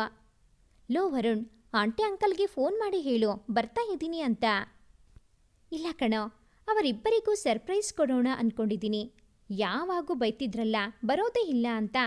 ನಾಡಿದ್ದು ಸಡನ್ನಾಗಿ ಹೋಗಿ ಅವರೆದುರಿಗೆ ನಿಂತಾಗ ಅವರಿಬ್ಬರ ಕಣ್ಣಲ್ಲಿ ಕಾಣೋ ಆ ಖುಷಿಯ ಮಿಂಚು ನೋಡೋಕೆ ಚಂದ ಕಣೋ. ಆಮೇಲೆ ನಾನೊಂದು ವಾರ ಇರಲ್ಲ, ಮ್ಯೂಸಿಕಲ್ ಕಾನ್ಸರ್ಟ್ಗೆ ಹೋಗ್ತಾ ಇದ್ದೀನಿ, ಕಾಲ್ ಮಾಡಬೇಡಿ ಅಂತ ಹೇಳಿದ್ದೀನಿ. ನಿಂಗೇನಾದರೂ ಕಾಲ್ ಮಾಡಿದ್ರೆ ನಾನು ಹೊರಟಿರೋ ವಿಷಯನ ಹೇಳಬೇಡ, ಅರ್ಥ ಆಯ್ತಾ? ಹೋ ಹಾಗಾ, ಸರಿ ಸರಿ. ಕ್ಯಾಬ್ ಅವರಿಗಾದರೂ ಕಾಲ್ ಮಾಡಿ ನಾಳೆ ಬೆಳಗ್ಗೆ 3 ಗಂಟೆಗೆ ಬರೋದಕ್ಕೆ ಬುಕ್ ಮಾಡ್ಕೋ. ಇಲ್ಲ ಅಂದರೆ ಅಂಕಲ್ ಆಂಟಿ ಅಲ್ಲ, ನೀನು ಸರ್ಪ್ರೈಸ್ ಆಗಿ ಕೂರೋ ಹಾಗಾಗುತ್ತೆ. ತಮಾಷೆಯ ಜೊತೆ ಗೆಳೆಯರ ಹರಟೆ ಮುಂದುವರೆದಿತ್ತು. ಗೆಳೆಯನಿಂದ ಬೀಳ್ಕೊಂಡು ವಿಮಾನ ನಿಲ್ದಾಣ ತಲುಪಿ ಚೆಕ್ ಇನ್ ಪ್ರಕ್ರಿಯೆಗಳನ್ನೆಲ್ಲ ಮುಗಿಸಿ ತನ್ನ ಯಾನಕ್ಕಾಗಿ ಕಾಯುತ್ತಾ ಕುಳಿತಿದ್ದ. ಬೆಳಗಿನ ಜಾವವಾಗಿದ್ದರಿಂದ ಕಣ್ಣು ನಿದ್ದೆಯ ರುಚಿ ನೋಡಬಯಸಿತ್ತು. ಕಣ್ಣಿನ ಆಸೆಗೆ ನೀರೆರೆದರೆ ತನ್ನ ಫ್ಲೈಟ್ ತಪ್ಪುವುದು ಖಚಿತ ಎಂದರಿತ ವರುಣ್ ಮನಸ್ಸನ್ನು ಬೇರೆಡೆಗೆ ಹೊರಡಿಸಲು ಯತ್ನಿಸಿದ. ಅಂಗೈಯಲ್ಲಿ ಜಗತ್ತನ್ನು ಹಿಡಿದಿರುವ ಆಪದ್ಬಾಂಧವ ಸ್ಮಾರ್ಟ್ಫೋನ್ ಇರುವಾಗ ಸಮಯ ಕಳೆಯುವುದು ಕಷ್ಟವೆನಿಸಲಿಲ್ಲ. 4 ವರ್ಷದ ಸವಿ ನೆನಪುಗಳನ್ನು ಬಚ್ಚಿಟ್ಟಿದ್ದ ಗ್ಯಾಲರಿಯಲ್ಲಿ ಒಂದು ಸಣ್ಣ ವಿರಹಗೈಯುವ ಮನಸ್ಸಾಗಿ ಒಂದೊಂದೇ ಫೋಟೋ ನೋಡುತ್ತಿದ್ದವನಿಗೆ ಆ ಚುಮುಚುಮು ಚಳಿಯಲ್ಲೂ ಚಿತ್ರದೊಂದಿಗಿನ ಬೆಚ್ಚಗಿನ ಅನುಭವ ಹಿತ ನೀಡುತ್ತಿತ್ತು. ಸೀತು, ನಿನ್ನ ನೋಡೋಕೆ ಬರ್ತಾ ಇದ್ದೀನಿ ಕಣೆ. 4 ವರ್ಷದಲ್ಲಿ ಒಂದು ದಿನಾನೂ ನಿನ್ನ ನೆನಪಿಸಿಕೊಳ್ಳದ ದಿನಾನೇ ಇಲ್ಲ ಗೊತ್ತಾ. ಯಾವಾಗ ನಿನ್ನ ನೋಡ್ತೀನೋ ಅನಿಸ್ತಾ ಇದೆ. 4 ವರ್ಷ ಕಾದವಳಿಗೆ 2 ದಿನ ಕಾಯೋದು ಏನು ಕಷ್ಟ ಅಲ್ವಾ? ಆದರೆ ನನಗೆ ಈ 2 ದಿನಗಳು ಕಳೆಯೋದೇ ಕಷ್ಟ ಅನಿಸ್ತಾ ಇದೆ. ಲವ್ ಯು ಕಣೆ. ಮುದ್ದಾಗಿ ನಗುತ್ತಿದ್ದ ಅಮ್ಮನ ಭಾವಚಿತ್ರಕ್ಕೊಂದು ಸಿಹಿ ಮುತ್ತೊತ್ತುತ್ತಾ ಪಕ್ಕದಲ್ಲೇ ಕಣ್ಣು ಬಿಟ್ಟು ಗಾಂಭೀರ್ಯ ತೋರುತ್ತಿದ್ದ ಅಪ್ಪನ ಭಾವಚಿತ್ರ ನೋಡುತ್ತಾ, ರಾಯರೇ ಬರ್ತಾ ಇದ್ದೀನಿ, ರೆಡಿಯಾಗಿರಿ ಎನ್ನುತ್ತಾ ಅಪ್ಪ ಅಮ್ಮನ ಭಾವಚಿತ್ರವನ್ನು ಅಭಿಮಾನದ ಕಂಗಳಿಂದ ತುಂಬಿಕೊಂಡ. Good morning passengers. ಮೈಕ್ನಲ್ಲಿ ಬಂದ ಅನೌನ್ಸ್ಮೆಂಟ್ ಕೇಳಿ ತನ್ನ ಕಲ್ಪನಾ ಲೋಕದಿಂದ ಹೊರಬಂದ ವರುಣ್ ತನ್ನ ಬ್ಯಾಗ್ ಹಿಡಿದು ಗೇಟ್ ಬಳಿ ಹೊರಟ. ಸುದೀರ್ಘ 12-13 ಗಂಟೆಗಳ ವಿಮಾನಯಾನದ ಬಳಿಕ ತನ್ನ ತವರು ಬೆಂಗಳೂರಿಗೆ ಬಂದಿಳಿದ ವರುಣ್. ಅದಾಗಲೇ ಸಂಜೆಯಾಗಿತ್ತು.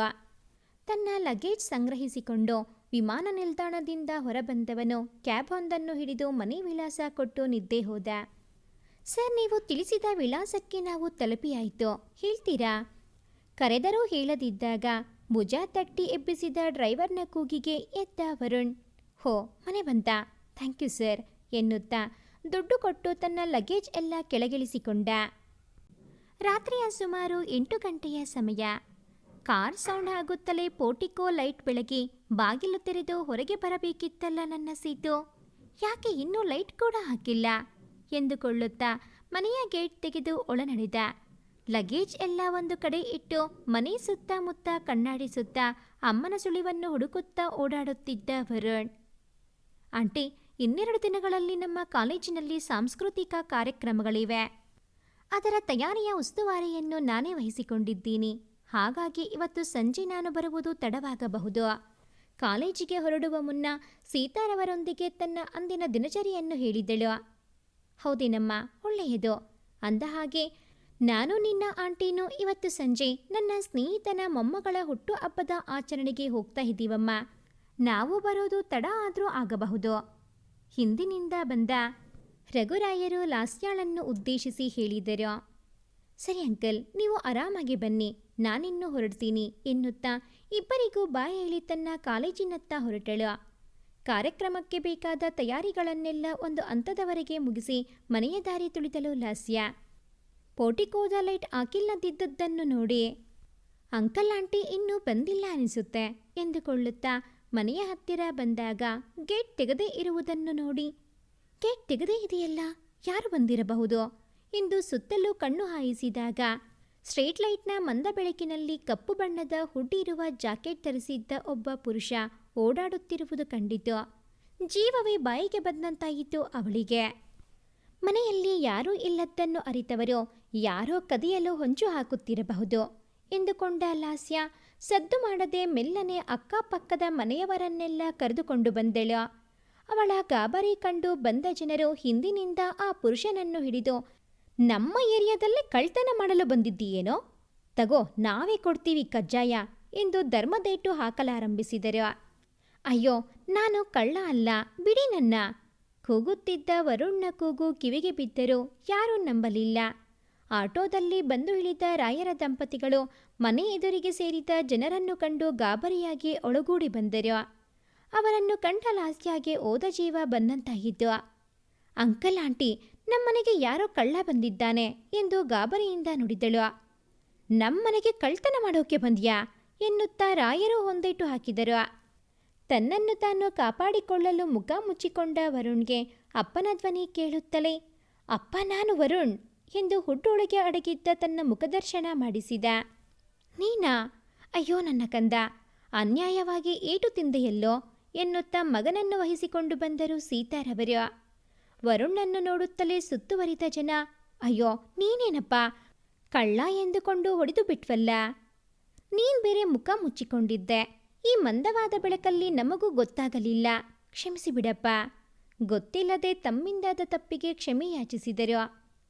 ಪರವಾಗಿಲ್ಲ ಅಂಕಲ್, ನಿಮ್ಮಲ್ಲಿರೋ ಒಗ್ಗಟ್ಟು ನೋಡಿ ಖುಷಿಯಾಯಿತು. ನನ್ನ ಪುಣ್ಯ ಬರೀ ಕೈಯಲ್ಲಿ ಹೊಡಿತಾ ಬಿತ್ತು, ದೊಣ್ಣೇನೋ ಲಟ್ಟಣಿಗೆಯನ್ನೋ ತಂದಿದ್ದರೆ ನನ್ನ ಕತೆ ಇವತ್ತು ಅಷ್ಟೇ. ನೋವಿನಲ್ಲೂ ವಿನೋದ ತೋರಿದ ವರುಣನ್ನು ನೋಡಿ ಎಲ್ಲರೂ ನಕ್ಕು ಹಗುರಗಂಡು ತಮ್ಮ ತಮ್ಮ ಮನೆಗಳಿಗೆ ತೆರಳಿದರು.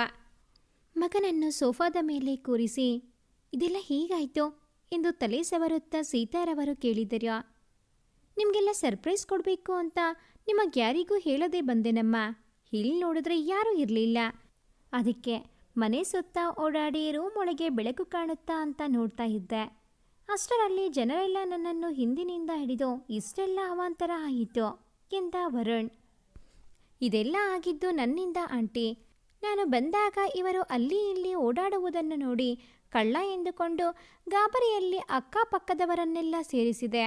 ದಯವಿಟ್ಟು ನನ್ನನ್ನು ಕ್ಷಮಿಸಿ ಆಂಟಿ. ತಪ್ಪಿತಸ್ಥ ಭಾವನೆಯಲ್ಲಿ ಅಳುತ್ತಾ ನುಡಿದ ಲಾಸ್ಯ ತಲೆ ತಗ್ಗಿಸಿ ನಿಂತಳು. ಅವಾಂತರದ ಹಿಂದಿನ ಕತೆ ಕೇಳಿ ದಂಪತಿಗಳಿಬ್ಬರು ಹೊಟ್ಟೆ ಹುಣ್ಣಾಗುವಷ್ಟು ನಕ್ಕರು. ಬೆಕ್ಕಿಗೆ ಆಟ, ಇಲ್ಲಿಗೆ ಪ್ರಾಣ ಸಂಕಟ ಎನ್ನುವಂತಿತ್ತು ಲಾಸ್ಯ ಮತ್ತು ವರುಣ್ರ ಅವಸ್ಥೆ. ಇದರಲ್ಲಿ ನಿಂದೇನೂ ತಪ್ಪಿಲ್ಲ ಲಾಸ್ಯ. ನೀನು ನಮ್ಮೊಂದಿಗಿದ್ದು ಇಷ್ಟು ವರ್ಷಗಳಾದರೂ ವರುಣ್ ಬಗ್ಗೆ ನಿನಗೆ, ನಿನ್ನ ಬಗ್ಗೆ ವರುಣ್ಗೆ ಕೇಳಿ ಪರಿಚಯವಿತ್ತೇ ಹೊರತು ನಿಮ್ಮಿಬ್ಬರಿಗೂ ಮುಖ ಪರಿಚಯವಾಗುವ ಸಂದರ್ಭವೇ ಬಂದಿರಲಿಲ್ಲ. ರಘುರಾಯರು ನಗುವನ್ನು ನಿಯಂತ್ರಿಸುತ್ತಾ ಅಳು ಮೊರೆ ಹಾಕಿ ನಿಂತ ಲಾಸ್ಯಾಳನ್ನು ಸಮಾಧಾನಿಸಿದರು. ಹೋ, ನೀವಿಷ್ಟು ದಿನ ಹೇಳಿದ ಲಾಸ್ಯ ಇವರೇನಾ?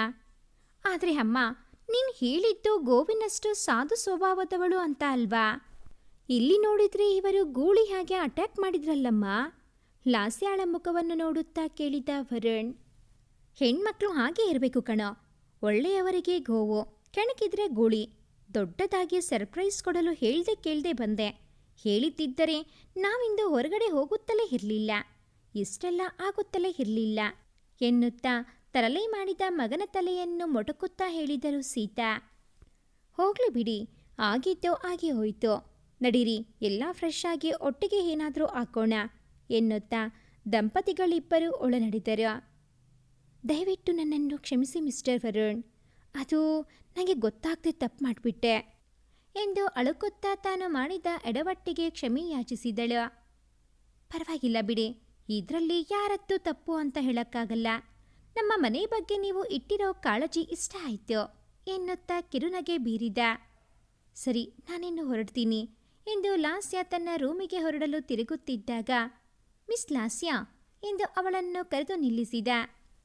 ತನ್ನ ಹೆಸರು ಎಂದೂ ಅಷ್ಟು ಹಿತವಾಗಿ ಕೇಳಿರಲಿಲ್ಲ ಎನ್ನಿಸಿತು ಲಾಸ್ಯಾಗೆ. ಹಿತವಾದ ಅನುಭವದಿಂದ ನಾಚಿಕೆಯ ಮುಗುಳ್ನಗೆಯೊಂದಿಗೆ ಅವನೆಡೆ ಹಿಂತಿರುಗಿ ನೋಡಿದಾಗ ವರುಣ್ ಕೂಡ ಆ ನೋಟಕ್ಕೆ ಮರುಳಾಗಿ ಹೋದ. ಒಂದೆರಡು ಕ್ಷಣ ಬೆರೆತ ಕಣ್ಣೋಟಗಳು ಸಾವಿರಾರು ಮಾತುಗಳನ್ನಾಡಿದ್ದವು. ವರುಣ್, ಲಾಸ್ಯ, ಬೇಗ ಫ್ರೆಶ್ ಆಗಿ ಬನ್ನಿ. ಡೈನಿಂಗ್ ಹಾಲ್ನಿಂದ ಬಂದ ಸೀತಾರವರ ಕೂಗು ಕಣ್ಣೋಟಗಳ ಸಂಭಾಷಣೆಗೆ ತೆರೆ ಎಳೆದಿತ್ತು. ಎಚ್ಚೆತ್ತ ವರುಣ್, ಅದು ನಾನಾಗ ನಿಮ್ಮನ್ನು ಗೂಳಿ ಹಿಂದೆನೆಂದು ಬೇಜಾರಾಗಬೇಡಿ. ಅದು ಮಾತಿನ ಬರದಲ್ಲಿ ಹಾಗೆ ನುಡಿದು ಬಿಟ್ಟೆ. ಅದನ್ನು ನಾನು ನನ್ನ ಧೈರ್ಯಕ್ಕೆ ಸಂದ ಬಿರುದು ಅಂದುಕೊಳ್ತೀನಿ. ಅದರಿಂದ ನನಗೇನೂ ಬೇಜಾರಿಲ್ಲ. ಎಸೆದ ಕಲ್ಲನ್ನು ತನ್ನ ಏಳಿಗೆಗಾಗಿ ಉಪಯೋಗಿಸಿಕೊಳ್ಳುವ ಅವಳ ಮಾತಿನ ಧಾಟಿಗೆ ಹುಬ್ಬೇರಿಸಿ ಮೆಚ್ಚುಗೆ ಸೂಸಿದ್ದ. ಮೆಟ್ಟಿಲೇರಿ ಹೋಗುತ್ತಿದ್ದವಳನ್ನು ಮತ್ತೆ ನಿಲ್ಲಿಸಿ, ನನ್ನ ಅಪ್ಪ ಅಮ್ಮನಿಗೆ ಒಳ್ಳೆಯ ಪಹರೆ ಸಿಕ್ಕಿದೆ ಅಂತಾಯ್ತು. ಅವನ ಮಾತಿಗೆ ನಗುವನ್ನೇ ಉತ್ತರವಾಗಿ ನೀಡಿ ಫ್ರೆಶ್ ಆಗಲು ರೂಮಿನಡೆ ಓಡಿದಳು. ಅವಳ ನಗು ಸೀದಾ ಅವನ ಹೃದಯಕ್ಕೆ ಲಗ್ಗೆ ಹಾಕಿದಂತೆ ಎದೆಯ ಮೇಲೆ ಕೈ ಇಟ್ಟು ದುಪ್ಪೆಂದು ಸೋಫಾದ ಮೇಲೆ ಕುಳಿತ. ಛೆ, ಹೀಗೆ ಅಂತ ಗೊತ್ತಿದ್ರೆ ವರ್ಷಕ್ಕೊಂದು ಬಾರಿ ಬರ್ತಿದ್ದೆ ಎಂದು ಮನಸ್ಸಿನಲ್ಲಿ ತನ್ನನ್ನು ತಾನು ಬೈದುಕೊಳ್ಳುತ್ತಾ ಫ್ರೆಶ್ ಆಗಲು ಹೊರಟ. ವರುಣ್ ಫ್ರೆಶ್ ಆಗಿ ಡೈನಿಂಗ್ ಹಾಲ್ಗೆ ಬರುವುದರ ಒಳಗೆ ಲಾಸ್ಯ ಅದಾಗಲೇ ಕೆಳಗಿಳಿದು ಬಂದಾಗಿತ್ತು. ಅವಳು ತನ್ನ ಅಮ್ಮನೊಡನೆ ಅಡಿಗೆ ಮನೆಯಲ್ಲಿ ಸಹಾಯ ಮಾಡುತ್ತಿರುವುದನ್ನು, ತಂದೆಗೆ ಬೇಕಾಗಿದ್ದನ್ನು ಹುಡುಕಿಕೊಡುವುದನ್ನು ದೂರದಿಂದಲೇ ನೋಡುತ್ತಿದ್ದ ಅವನ ಕಂಗಳ ನೋಟಕ್ಕೆ ಲಾಸ್ಯಾಳ ನೋಟ ಅಚಾನಕ್ಕಾಗಿ ಬೆರಗಿತು. ತನ್ನನ್ನೇ ನೋಡುತ್ತಿರುವ ನೋಟವನ್ನು ಸಹಿಸಲಾಗದೆ ಸೀತಾರವರ ಬಳಿ ಓಡಿದಳು. ಹರಟೆ ನಗುವಿನೊಂದಿಗೆ ಅಂದಿನ ರಾತ್ರಿಯ ಊಟ ಮುಗಿದಿತ್ತು. ದಿನ ಕಳೆದಂತೆ ಲಾಸ್ಯಾಳ ಬಗ್ಗೆ ಎಲ್ಲ ವಿವರಗಳನ್ನು ಕೇಳಿ ತಿಳಿದುಕೊಂಡ ವರುಣ್ ಲಾಸ್ಯಾಳ ದಿಟ್ಟತನಕ್ಕೆ ಮನಸೋತಿದ್ದ. ಲಾಸ್ಯ ಕೂಡ ಅವನಲ್ಲಿ ಅರಿಯದ ಒಂದು ಸೆಳೆತವನ್ನು ಕಂಡಿದ್ದಳು. ಕ್ರಮೇಣ ಬೆಳೆದ ಸಲುಗೆಯಿಂದ ಪ್ರತಿದಿನ ಅವನೇ ಅವಳನ್ನು ಕಾಲೇಜಿಗೆ ಕರೆದು ಕಳುಹಿಸಿ ಮಾಡುತ್ತಿದ್ದ. ಕಾಲಾಂತರದಲ್ಲಿ ಮೊಗ್ಗಾಗಿದ್ದ ಸ್ನೇಹ ಪ್ರೀತಿಯಾಗಿ ಅರಳಿತು. ಒಬ್ಬರಿಗೊಬ್ಬರು ಹೇಳಿಕೊಳ್ಳದಿದ್ದರೂ ಕಣ್ಣುಗಳಲ್ಲಿ ಸ್ಪಷ್ಟವಾಗಿ ತೋರುತ್ತಿತ್ತು. ಅವರಿಬ್ಬರನ್ನು ಹೀಗೆ ಜೊತೆಯಲ್ಲಿ ಇರುವುದನ್ನು ಕಂಡಾಗ ರಾಯರ ಮತ್ತು ಸೀತಾರವರ ಮನದಲ್ಲಿ ಅವರಿಬ್ಬರ ಜೋಡಿಯನ್ನು 3 ಗಂಟಲ್ಲಿ ಬೆಸೆಯುವ ಆಸೆ ಮೂಡುತ್ತಿತ್ತು. ಅದೊಂದು ಸುಂದರವಾದ ಹುಣ್ಣಿಮೆಯ ರಾತ್ರಿಯೇ. ತಂಪಿನ ಗಾಳಿಗೆ ಮೈಯೊಡ್ಡಿ ಸ್ವಚ್ಛ ಆಗಸದಲ್ಲಿ ಮಿನುಗುತ್ತಿದ್ದ ಚಂದಿರನ ಸೌಂದರ್ಯವನ್ನು ಆಸ್ವಾದಿಸುತ್ತಾ ಅವಳ ಕಂಠ ತಾನಾಗಿಯೇ ಈ ಅದ್ಭುತ ಹಾಡನ್ನು ಆಡಿತು. ಈ ಸುಂದರ ಬೆಳದಿಂಗಳ ಈ ತಂಪಿನ ಅಂಗಳದಲ್ಲಿ, ನನ್ನ ನಿನ್ನ ನಡುವಿನಲ್ಲಿ, ಈ ಸುಂದರ ಬೆಳದಿಂಗಳ ಈ ಕಂಪಿನ ಅಂಗಳದಲ್ಲಿ, ಹೃದಯದ ತಾಳದಲ್ಲಿ ಪರಿಮಳ ಆಗ್ರಣಿಸಿ ಬರುವ ದುಂಬಿಯಂತೆ ಹಾಡಿನ ಜಾಡನ್ನು ಹಿಡಿದು ಮೆಟ್ಟಿಲೇರಿ ಬಂದಿದ್ದ ಸಂಗೀತ ಪ್ರೇಮಿ ವರುಣ್. ಮುಂದಿನ ಸಾಲುಗಳು ನೆನಪಾಗದೆ ಲಾಸ್ಯ ಆಲಾಪ ಮಾಡುತ್ತಿದ್ದಾಗ, ಮೌನವೇ ಭಾವವೋ ಉಸಿರೇ ಭಾವವೋ, ನಿನ್ನ ಈ ನಗಿಯ ಸವಿಶ್ರುತಿಯಲ್ಲಿ ಓಹೋ ಈ ಸುಂದರ. ಸೃಶಾವ್ಯವಾಗಿ ಹಾಡುತ್ತಾ ಬಂದ ವರುಣ್ಣನ್ನು ನೋಡಿ ಅವನ ದನಿಯ ಹಿಂಪಿಗೆ ತಂಪಿನಲ್ಲೂ ಕರಗಿ ಹೋದಳು. ಅವಳೆದರು ಬಂದು ನಿಂತ ವರುಣ್. ಹಾಡಿನ ಪಲ್ಲವಿಯನ್ನು ಪೂರ್ಣಗೊಳಿಸಿ ಹಾಡಿನ ಅಂದವನ್ನು ಹೆಚ್ಚಿಸಿದಿರಿ ವರುಣ್. ಅವಳ ಕೈಯನ್ನು ಹಿಡಿದು, ಪಲ್ಲವಿಯನ್ನೇನೋ ನಾನು ಪೂರ್ಣಗೊಳಿಸಿದೆ. ನನ್ನ ಬಾಳವೀಣೆಯ ತಂತಿ ಮೀಟಿ ಸುಮಧುರವಾದ ಶ್ರುತಿಯಿಂದ ನನ್ನ ಬಾಳಗೀತೆಯನ್ನು ನೀನು ಪೂರ್ಣಗೊಳಿಸುತ್ತೀಯ ಲಾಸ್ಯ. ನಿರೀಕ್ಷಿಸಿರದ ಪ್ರಶ್ನೆ ಹಠಾತ್ತನೆ ಎದುರಾದಾಗ ಹೇಗೆ ಪ್ರತಿಕ್ರಿಯಿಸಬೇಕೆಂದು ತಿಳಿಯದೆ ಕಸಿವಿಸಿಗೊಂಡಳು. ನನ್ನ ಬಾಳಿನಲ್ಲಿ ಪ್ರೇಮದ ಕಿರಣ ಬೀರಿ ಬದುಕಿನ ಸೌಂದರ್ಯವನ್ನು ಹೆಚ್ಚಿಸಿದ್ದು ನೀವು ವರುಣ್. ಜೀವನ ಪೂರ್ತಿ ಈ ಪ್ರೇಮದ ಕಿರಣಗಳಲ್ಲಿ ಮೀಯುವ ಆಸೆ ಎನ್ನುತ್ತಾ ತನ್ನ ಸಮ್ಮತಿಯನ್ನು ವ್ಯಕ್ತಪಡಿಸಿದಳು. ಯಾಹೂ, ಕೊನೆಗೂ ನಮ್ಮ ಆಸೆ ಪೂರೈಸಿತು ಎಂದು ಚಿಕ್ಕ ಮಕ್ಕಳಂತೆ ಕೇಕೆ ಹಾಕುತ್ತಾ ಬಳಿ ಬಂದ ಅಪ್ಪ ಅಮ್ಮನನ್ನು ನೋಡಿ ತಟ್ಟನೆ ಲಾಸ್ಯಾಳ ಕೈ ಬಿಟ್ಟು ದಂಗಾಗಿ ನಿಂತ ವರುಣ್. ನಾಚಿಕೆಯಿಂದ ಕೆಂಪೇರಿದ ಮಗುವನ್ನು ಬೊಗಸೆಯಲ್ಲಿ ಮುಚ್ಚಿಟ್ಟು ಸೀತಾರವರ ಬಳಿ ಓಡಿದಳು ಲಾಸ್ಯ. ಏನಪ್ಪ ರಾಜಕುಮಾರ, ಒಳ್ಳೆ ಹುಡುಗಿಯನ್ನೇ ಆರಿಸಿದ್ದೀಯಾ. ನಮ್ಮಿಬ್ಬರ ಮನದಾಸೆಯೂ ಇದೇ ಆಗಿತ್ತು ಎಂದು ಸಂತೃಪ್ತಿಯಿಂದ ಮಗನನ್ನು ಅಪ್ಪಿಕೊಂಡು 100 ಕಾಲ ಒಟ್ಟಾಗಿ ಖುಷಿಯಾಗಿ ಬಾಳಿರಿ ಎಂದು ಮನತುಂಬಿ ಹರಿಸಿದರು. ವಿಶ್ವನಾಥ್ರವರೊಂದಿಗೆ ಮದುವೆಯ ಪ್ರಸ್ತಾಪ ಮಾಡಿದಾಗ ಅವರು ಸಹ ಖುಷಿಯಿಂದ ಒಪ್ಪಿಗೆ ನೀಡಿದರು. ಲಾಸ್ಯಾಳ ಅಂತಿಮ ವರ್ಷದ ಅಂತಿಮ ಪರೀಕ್ಷೆಗೆ ಇನ್ನು ಕೇವಲ 2 ತಿಂಗಳು ಇದ್ದಿದ್ದರಿಂದ ಅವಳ ವಿದ್ಯಾಭ್ಯಾಸ ಮುಗಿದ ಮೇಲೆ ಮದುವೆ ಮಾಡುವುದೆಂದು ಎರಡೂ ಕುಟುಂಬದವರು ಸೇರಿ ನಿರ್ಧರಿಸಿದರು. ಈ ಎಲ್ಲದರ ಮಧ್ಯೆ ವರುಣ್ಗೆ ತನ್ನ ನೆಚ್ಚಿನ ಸಂಗೀತ ನಿರ್ದೇಶಕರ ಜೊತೆಯಲ್ಲಿ ಕೆಲಸ ಮಾಡುವ ಅವಕಾಶ ದೊರೆಯಿತು. ತನ್ನ ಸಾಮರ್ಥ್ಯವನ್ನೆಲ್ಲ ಒಗ್ಗೂಡಿಸಿ ಸಿಕ್ಕ ಅವಕಾಶದ ಸಂಪೂರ್ಣ ಸದುಪಯೋಗ ಪಡೆದುಕೊಂಡ. ತನ್ನದೇ ಒಂದು ಸ್ವಂತ ಸ್ಟುಡಿಯೋ ನಿರ್ಮಿಸುವ ಕನಸನ್ನು ತಂದೆಯೊಂದಿಗೆ ಹೇಳಿದಾಗ ರಾಯರು ಸಂಪೂರ್ಣ ಬೆಂಬಲ ನೀಡುವುದಾಗಿ ಭರವಸೆ ನೀಡಿದರು. ತುಂಬ ವರ್ಷಗಳ ಹಿಂದೆ ನಗರದ ಹೃದಯ ಭಾಗದಲ್ಲಿ ಖರೀದಿಸಿದ್ದ ಸೈಟ್ನಲ್ಲಿ ಸ್ಟುಡಿಯೋ ನಿರ್ಮಿಸುವುದೆಂದು ನಿರ್ಧರಿಸಿದರು. ಕಟ್ಟಡ ನಿರ್ಮಾಣದ ಸಕಲ ತಯಾರಿಯೂ ಆರಂಭವಾಯಿತು.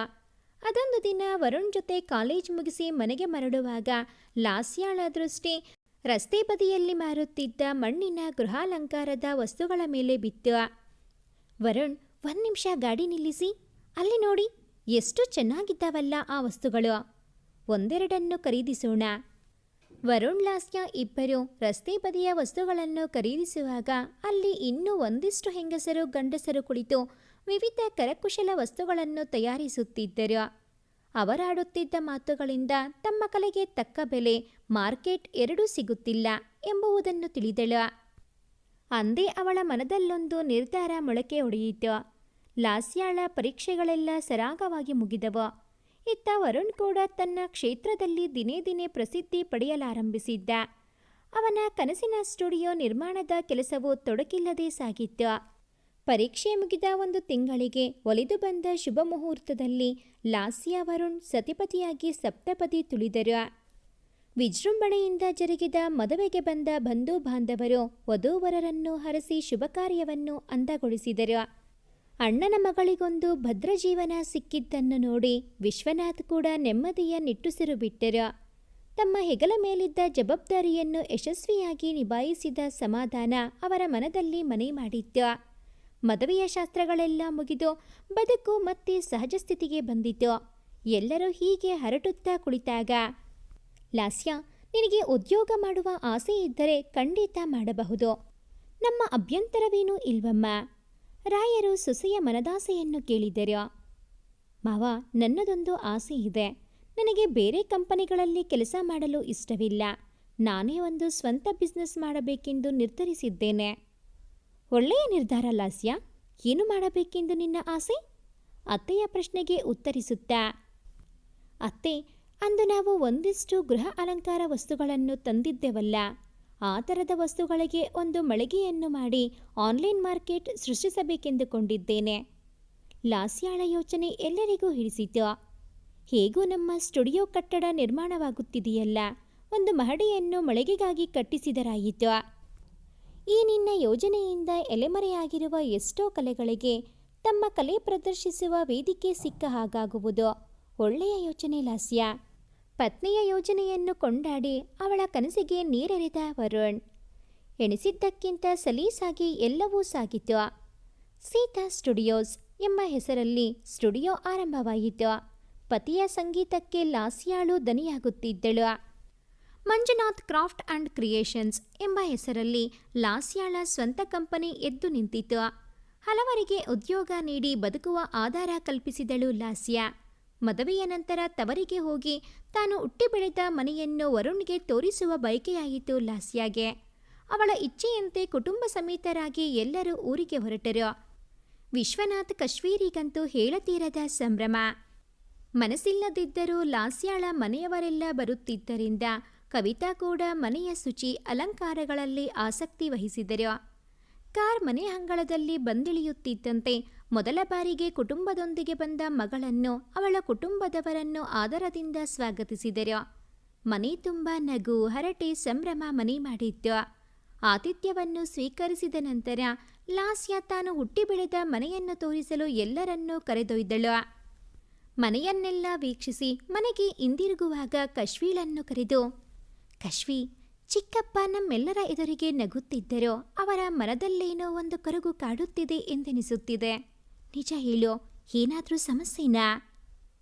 ಅಕ್ಕನ ಮಾತಿಗೆ ಉತ್ತರಿಸುತ್ತಾ, ನಿನ್ನ ಹತ್ತಿರ ಏನು ಮುಚ್ಚಿಡೋದು ಅಕ್ಕ?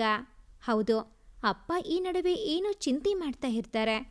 ಮೆಡಿಕಲ್ ಶಾಪಿಂದ ಬರುತ್ತಿರುವ ಆದಾಯ ಸಾಕಾಗುತ್ತಿಲ್ಲ. ನನ್ನ ವಿದ್ಯಾಭ್ಯಾಸದ ಖರ್ಚು ಒಂದೆಡೆ, ಸ್ವಂತ ಮನೆ ಕಟ್ಟಬೇಕು ಎಂದು ಅಮ್ಮನ ಹಠ ಮತ್ತೊಂದೆಡೆ. ತಂಗಿಯ ಮಾತು ಕೇಳಿ ಒಂದು ತೀರ್ಮಾನಕ್ಕೆ ಬಂದಳು. ಚಿಕ್ಕಪ್ಪನ ಮನೆಯಲ್ಲಿಯೇ ಅಂದು ರಾತ್ರಿ ತಂಗಿದ ಲಾಸ್ಯಾಳ ಪರಿವಾರ ಹಳ್ಳಿಯ ಸೊಗಡಿನ ಶಾಂತ ಪರಿಸರದ ಸವಿಯನ್ನುಂಡಿತು. ಬೆಂಗಳೂರಿಗೆ ತಲುಪಿದ ನಂತರ ಅತ್ತೆ ಮಾವ ಪತಿಯೊಂದಿಗೆ ತಾನು ಹುಟ್ಟಿ ಬೆಳೆದ ಮನೆಯನ್ನು ನನ್ನ ಚಿಕ್ಕಪ್ಪನ ಹೆಸರಿಗೆ ಮಾಡಬೇಕೆಂದು ನನ್ನ ಆಸೆ. ನೀವೆಲ್ಲ ಏನು ಹೇಳುತ್ತೀರಿ? ನಿಸ್ವಾರ್ಥ ಮನೋಭಾವದಿಂದ ಪರರ ಕಷ್ಟಕ್ಕೆ ಮರುಗುವ ಲಾಸ್ಯಾಳ ಗುಣ ಎಲ್ಲರ ಮೆಚ್ಚುಗೆಗೆ ಪಾತ್ರವಾಗಿತ್ತು. ನಮ್ಮ ಲಾಯರ್ನ ಕರೆದುಕೊಂಡು ಮುಂದಿನ ವಾರವೇ ನಿಮ್ಮ ಊರಿಗೆ ಹೋಗಿ ಎಲ್ಲ ಕ್ರಮಗಳನ್ನು ಮುಗಿಸಿಕೊಂಡು ಬರೋಣ ಲಾಸ್ಯ. ರಾಯರು ಸೊಸೆಯ ನಿರ್ಧಾರಕ್ಕೆ ಅನುಮೋದಿಸಿದರು.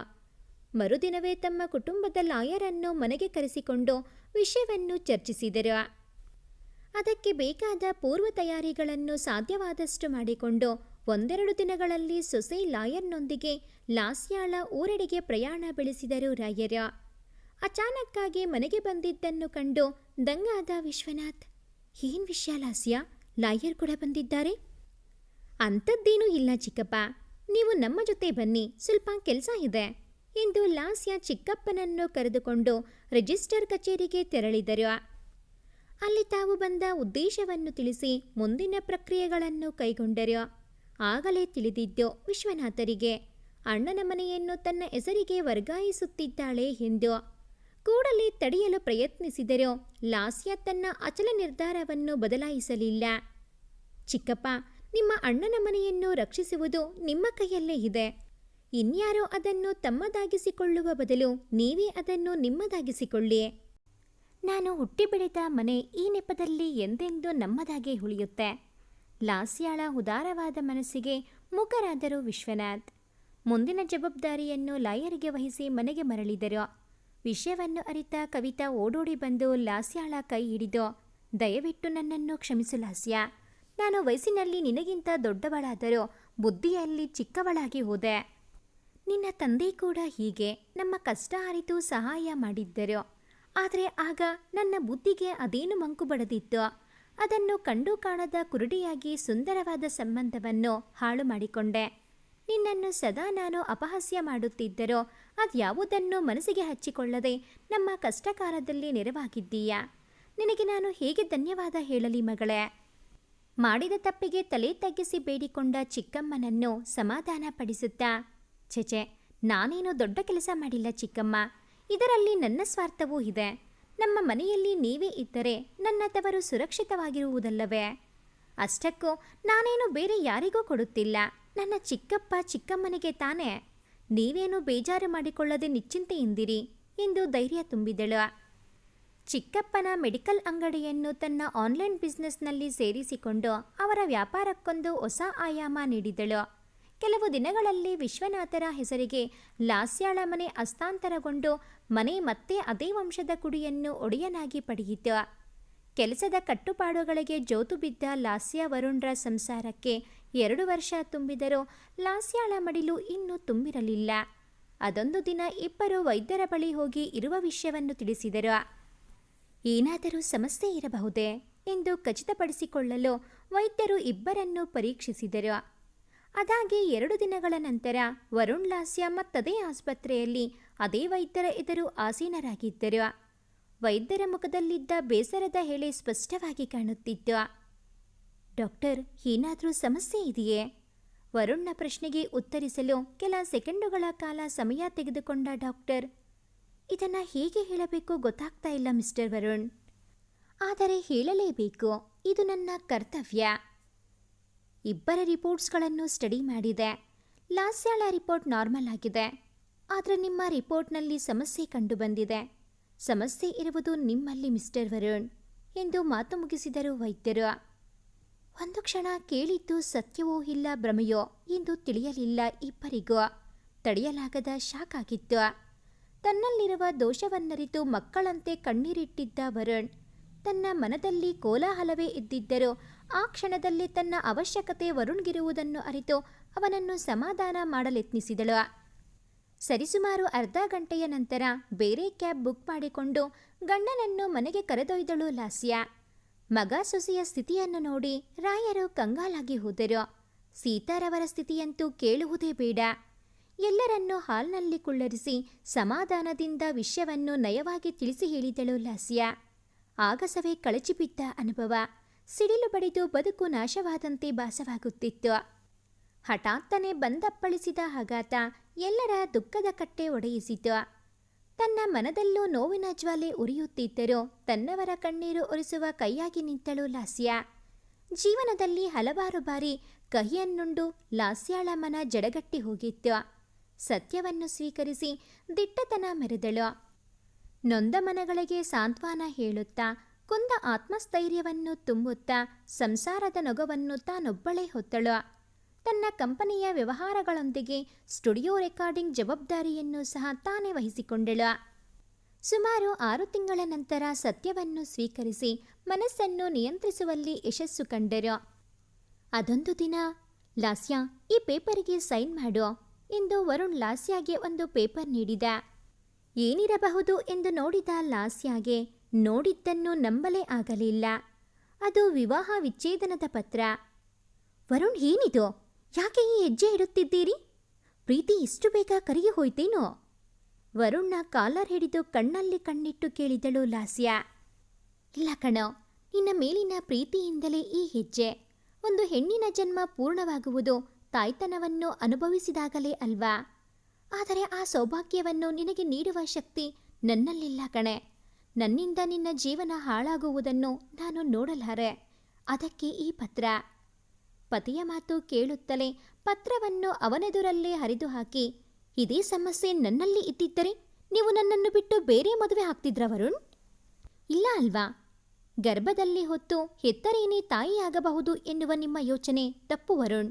ಮಮತೆ, ವಾತ್ಸಲ್ಯ, ಪ್ರೀತಿ, ಸಂಸ್ಕಾರಗಳನ್ನು ದಾರೆ ಎರೆಯುವ ಮೂಲಕವೂ ತಾಯಿಯಾಗಬಹುದು. ನಾನೊಂದು ನಿರ್ಧಾರಕ್ಕೆ ಬಂದಿದ್ದೀನಿ, ಬನ್ನಿ ನನ್ನ ಜೊತೆ.